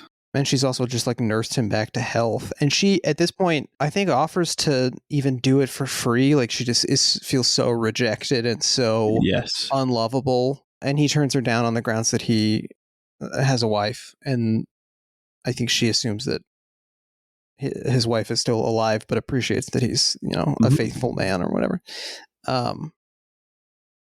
And again, I at least for me watching the scene, her concerns have moved so far beyond the suffering inflicted by these cowboys. Not to say that she's not affected by them, but just that like the things that she is dealing with now are so unrelated to what will happen if somebody kills them. None of that will change. It's just set in stone now, the things that she will be facing in her life. And I think it's significant for me that she never brings up until they actually kill the cowboys. And she said, I didn't think they would do it. Right. But it's just like not on her mind. She didn't ask for it. Yep. I will say, if anyone listening to this is going to patronize a sex worker and you have like a pathetic shitty little dick, like Bill Paxton in True Lies, just give them a heads up. Sure. Give them a heads up regardless. If you want them to be sensitive about it, give them a heads up. If you want them to make fun of you about it sexually, give them a heads up. Sure. I think just lay it all out. Like, hey, look, it's gonna kind of be out of the ordinary. Communication is such a healthy part of any sexual exchange. Yeah, and also I would say any interpersonal exchange of any kind. Yeah. I can't tell you how many people I've talked to during minor transactions in the last few weeks, just about how the air conditioning is nice in the place they work because it's hot here. I say, oh man, you got the good air conditioning in here. Yeah. And they'll say, oh, I know, right? And I say, hey, you mind if I come back here later to spend the night? And they say, I'm not going to tell anybody. I've had this conversation like 5 times. Told somebody I was going to sleep in the pet store after hours. But it's a recognition of your shared humanity that underpins this little moment. I love it. And then basically there's he finds out that Ned has been so thoroughly desecrated he's been completely dehumanized. Yep. And his body is being used as a warning. And so he goes back to Big Whiskey. At some point he takes a drink. I thought this was great. I couldn't identify when he had started drinking. I just noticed that he had been drinking, which I think it's was after they kill the guy in the outhouse. And there's the famous exchange where it's when the girl comes to tell him that Ned is dead. But okay. Yeah. I just couldn't. It was like so nicely done that he has started drinking, at least, by the time I picked up on it. And there's that exchange that we should mention after they kill the guy in the outhouse. It's a hell of a thing, ain't it? Killing a man. You take everything he's got and everything he's ever gonna have. And the Schofield kid says, well, I guess they had it coming. And Will Money says, we all got it coming, kid. Yeah. Which, if they had tried to do that even 2 times in the movie, I would have been turned off. Right. But it was okay for me. Real quickly, I don't have a read exactly on... I noticed Little Bill's building an addition to his house. He's building an addition to his house, and he's Little Bill as fucking bad carpenter. Yeah. No, but specifically, I mean, figure? That's interesting. That's interesting. Didn't think about that. I was reminded very much of the addition that John Wayne as Tom Donovan builds to his house in The Man Who Shot Liberty Valance. Yeah. Because it looks so much like this. Yeah. But I don't really know exactly how to compare the two, except that they're both the kind of violent tamers of the West who can't continue into modernity. Except that, spoiler for my read of the movie, which is fairly orthodox, no one in the West can continue into modernity. Everyone is damned for everything they've done. But I think it's notable that when Little Bill is like lying on the ground, wounded, and Will's going to kill him, he says, I don't deserve this, to die like this. I was building a house. Like I was participating in the American dream, the next stage of this society. And the process of colonization or of civilization. Right, quote unquote civilization. Right. Yeah, I think, you could look at the fact that he is, like you said, a bad carpenter. He has all these leaks in his roof. So even before he is, his effort is abridged. Yes. Nature in its supreme indifference is just showing that he's not ready for this type of step. I do think that even potentially more interesting is that none of these people could move into the next phase of American society, and yet the next phase of American society will be so indefinitely obsessed with this stage of American life. Like you said, they choose this, they elevate this because they feel like there's a lack of their own, developmental narrative. And instead they settle on something that they don't recognize as being fundamentally at odds with the thing we're supposedly trying to build. Yeah. I mean, we'll get to the title card that ends the film, but... So you already tangentially touched on it, but he goes back in. The Schofield kid has also been traumatized beyond any interest in violence, so William Money sends him with the cash for his kids and for Ned's wife. And then he just takes a bunch of guns and walks into the saloon where all the deputies are loading up to go hunt them down. And he just kind of blows everyone away in what would, in previous Clint Eastwood movies, and I think again in a few Clint Eastwood movies, will be the coolest cool scene in the movie. Yeah. But again, these people that he's shooting are the ones that said that they were afraid to be doing this previously. They are like people who basically have no involvement in the actual incident. They've just been roped in by Little Bill. It's hard to feel like they're doing anything cool, right? And killing these people. And then he kills everyone brutally and then yells, all right, I'm coming out. any man I see out there, I'm going to shoot him. Any sumbitch takes a shot at me, I'm not only going to kill him, but I'm going to kill his wife, all his friends, and burn his damn house down. You better bury Ned right. These are the last lines of the film spoken. You better bury Ned right. Better not cut up, nor otherwise harm no whores, or I'll come back and kill every one of you sons of bitches. And then he, this is not my observation, I believe it was someone on Letterboxd pointing this out, he, instead of riding off into the sunset, rides off into like the pitch black. Yeah. Yep. And we get this final title card. Identical shots to the opening. Some years later, Mrs. Ansonia Feathers made the arduous journey to Hodgman County to visit the last resting place of her only daughter. William Money had long since disappeared with the children. Some said to San Francisco, where it was rumored he prospered in dry goods, and there was nothing on the market to explain to Mrs. Feathers why her only daughter had married a known thief and murderer, a man of notoriously vicious and intemperate disposition.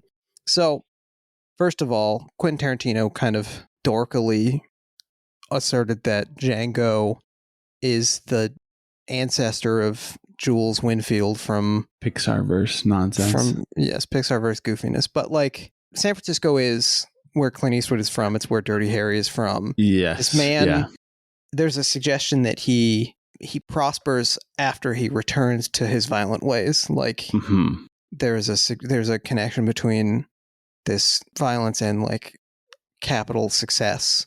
But also, I think it speaks to the film's kind of theme that you cannot escape what you've done, that there was nothing on the market to explain to her why her daughter married a man whose goodness she, found and amplified for a brief moment because it couldn't stay. I mean, it's what if Shane was actually bad, or don't we need to recognize that somebody like Shane actually would be bad? And then at the end of the film, he, instead of getting to like leave, exit stage left and let society blossom, he just continues on, right? He remains a part of the world. I was thinking about Shane as well. I was kind of thinking about the film as, what if Shane decided he had been gone long enough and he can come back to the valley? Because Shane leaves because he knows that there's no place for violence in this civilization that they're trying to build, and he has to, there's no guns left in the valley. He has to sort of take himself out and give up the love of this boy and his mom in order to let civilization flourish. I like the message that there is no border, there is no break in society, right? Between this violent, rage-filled, uncivilized moment and what we would recognize as the modern world. I think there's also, it's radical that this movie is saying the violence that founded the country is inescapable. Like, you can't, there's no amount of good that you can do afterwards that'll clean your hands. Yeah, this is not the usual Clint Eastwood thing where he says, well, institutions can't solve this, but humanism can. This is like, institutions can't solve it, and humanism might not be enough either. I was thinking about the name of the town being Big Whiskey. There is a sense that, because whiskey is what brings him back to violence, there is a sense that the town itself is what is generating this violence. Like, people can live peacefully in individual homesteads, and civilization itself is the corrupting force. But then he goes and prospers in San Francisco. So I don't know. But I don't know if that is a happy ending. I think that maybe supports your reading here. I don't know that we're meant to feel like, oh, he made it. He gave his kids the life he wanted to give them. It was just that he realized that you have to be a schmuck to make it. Right. I was thinking about what it means that the movie comes out when it does. So the movie is released while Clinton is campaigning. I think the Pat McGilligan book says it was a big year for Clintons because Clint's name is Clinton also. It's released while Clinton is campaigning, and then he's president by the time the movie wins the Oscars. Okay. We should just say, for the record, that it was nominated for 1, 2, 3, 4, 5, 6, 7, 8, 9 Oscars. Best Picture, Best Director, Best Actor for Clint, Best Supporting Actor for Gene Hackman, Best Screenplay for David Webb Peoples, Best Art Direction for Henry Bumstead, Best Cinematography for Jack N. Green, Best Film Editing for Joel Cox, and Best Sound for Les Fresholtz, Vern Poor, Dick Alexander, and Rob Young. It won for Best Picture and Best Director, both of which went to Clint Eastwood because he produced it as well. Best Supporting Actor, Gene Hackman won.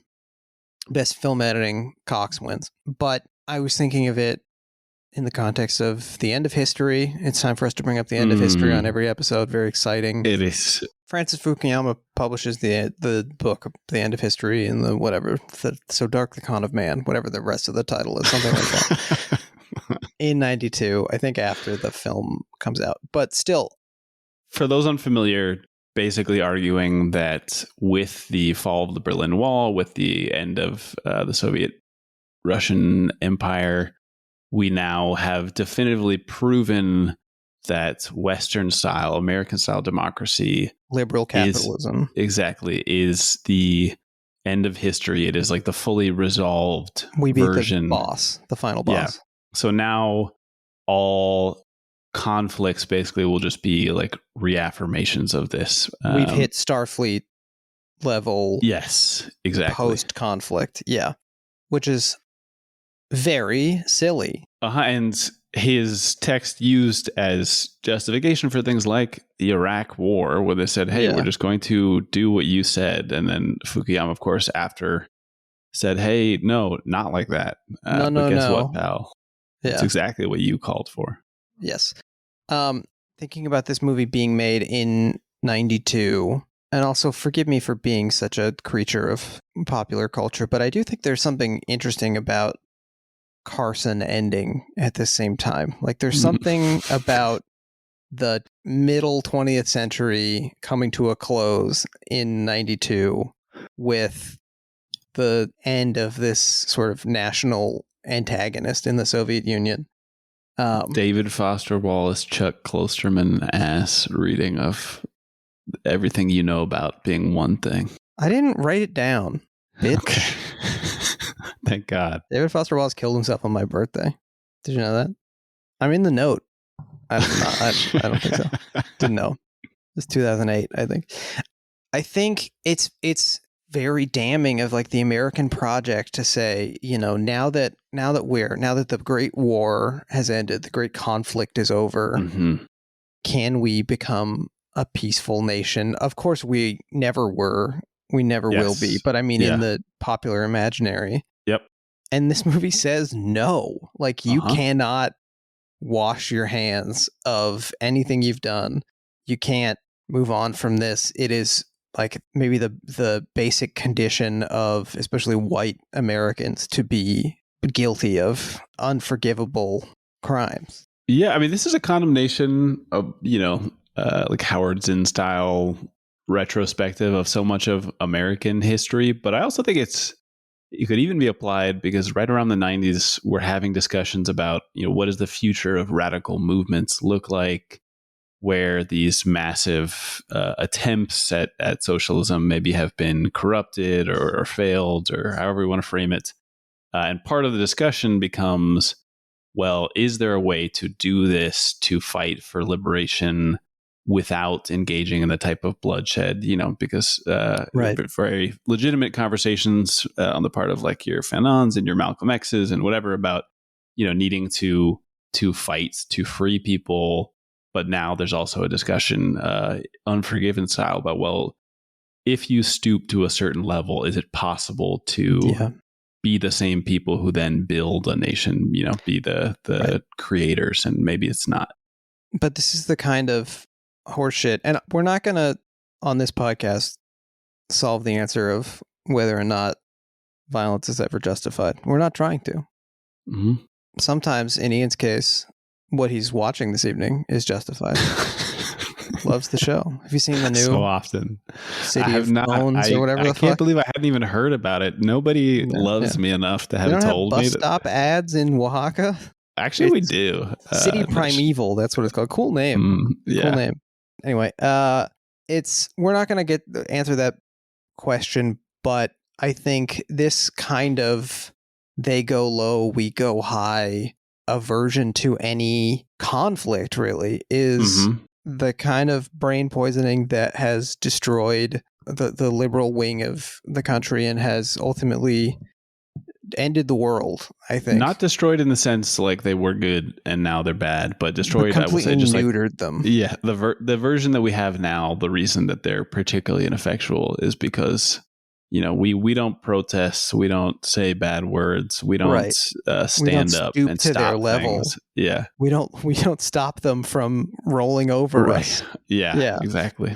I think it's also interesting noting, and especially I think this came up for me in the Olivier Assayas Carlos movie, but just realizing that a huge part of this change in radical movements in the 90s was that there was no longer a Soviet Union to send money to leftists around the world.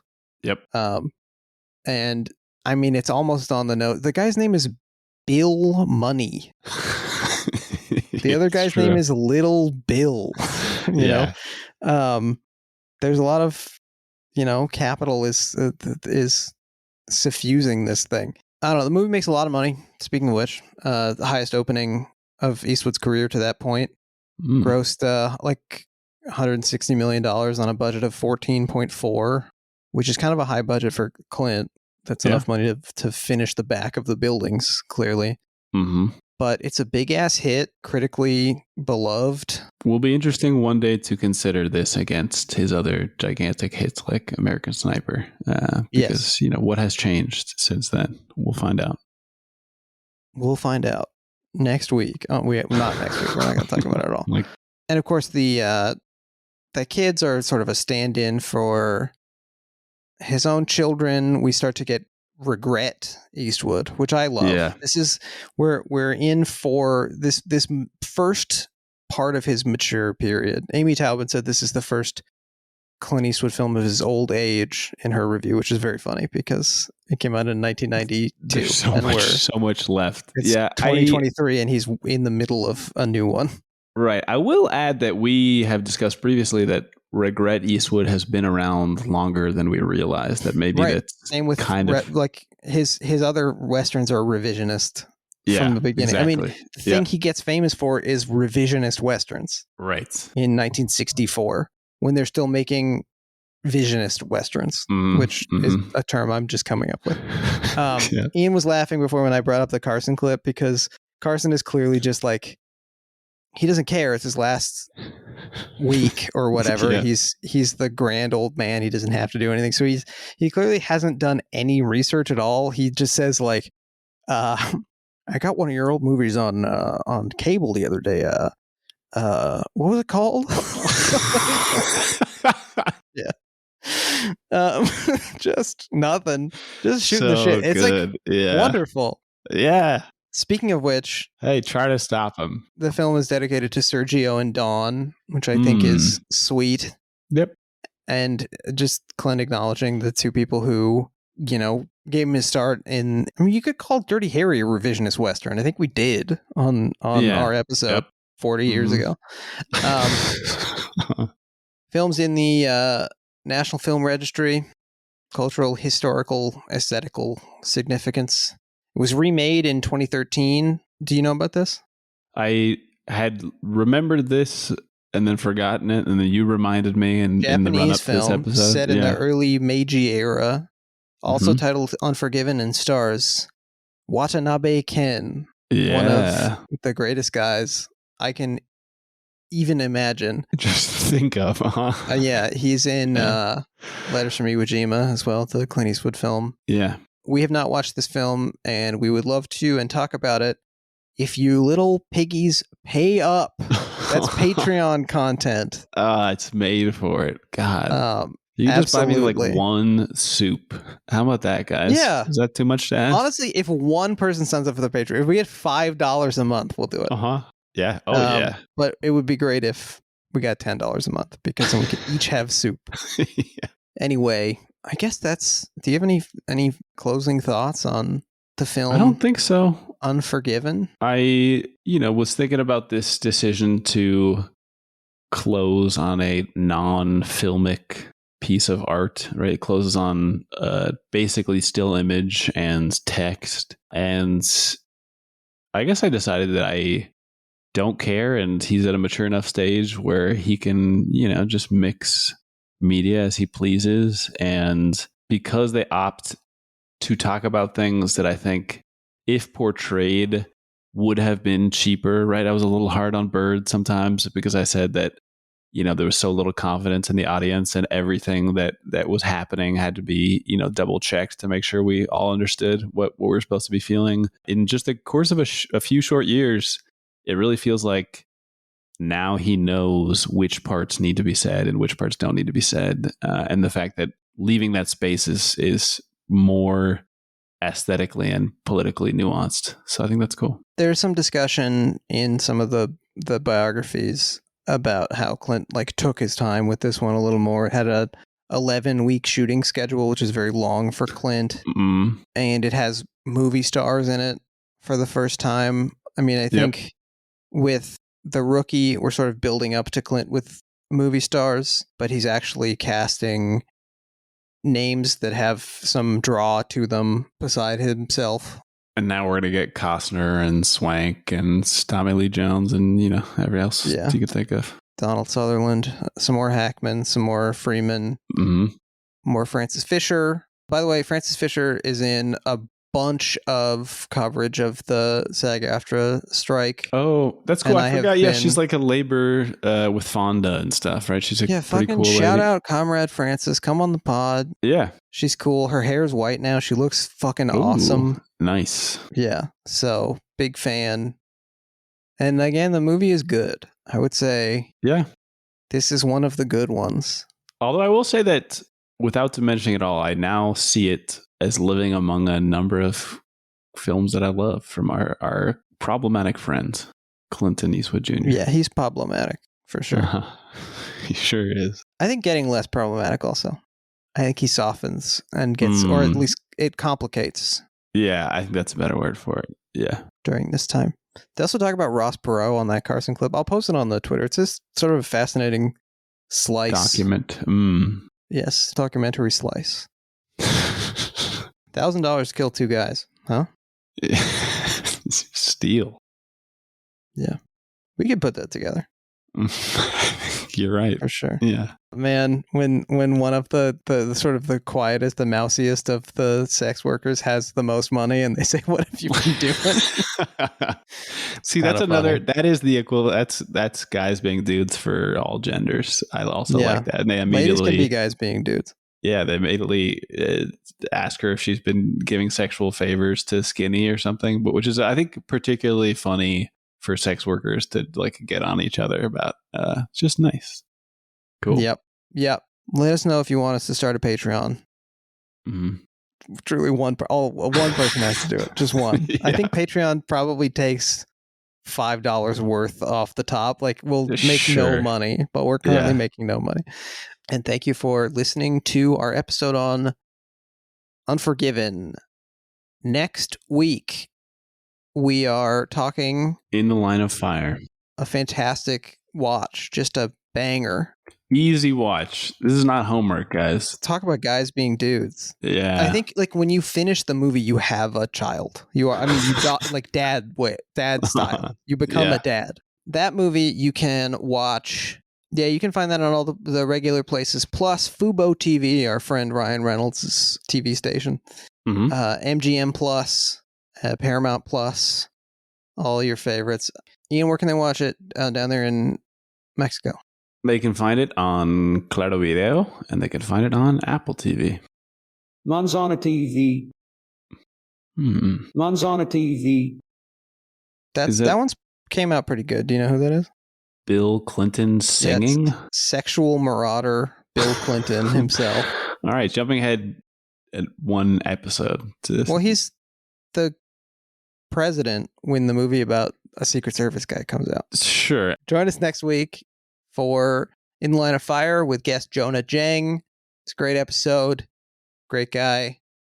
Check out his Call him on Mubi. Ian, if you catch my meaning, Ian's taking a little trip to the outhouse after this episode. That's right. Yeah. I have him killed, and then I'm going to break down emotionally. We all got it coming. Remember to subscribe, rate us, write a review. It helps us on the algorithm. If you like the show, tell a friend, tell your dad, carve it into your wife's tombstone.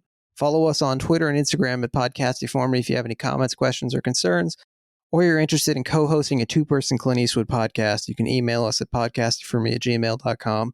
Thank you to Jeremy Allison for our artwork. Finally, I have one question for you, Ian, because this occurred to me. When I say, if you're interested in co-hosting a two-person Clint Eastwood podcast, I initially meant this as... You want to replace me. Replacing you, but then I realized that I could also be asking for someone to relieve me of this curse. Sure. Yes, Genie, you're free. Do you ever think about that? I didn't, but I think that's really nice. Give them options. We're always giving the options here at Pod Casty For Me, folks. So we thank you for joining us, for sticking with us. And if you got to the end of it, email podcastyforme@gmail.com with the word Cunny, and we'll send you a special prize. All right. You lied earlier, and this I cannot forgive. I gotcha.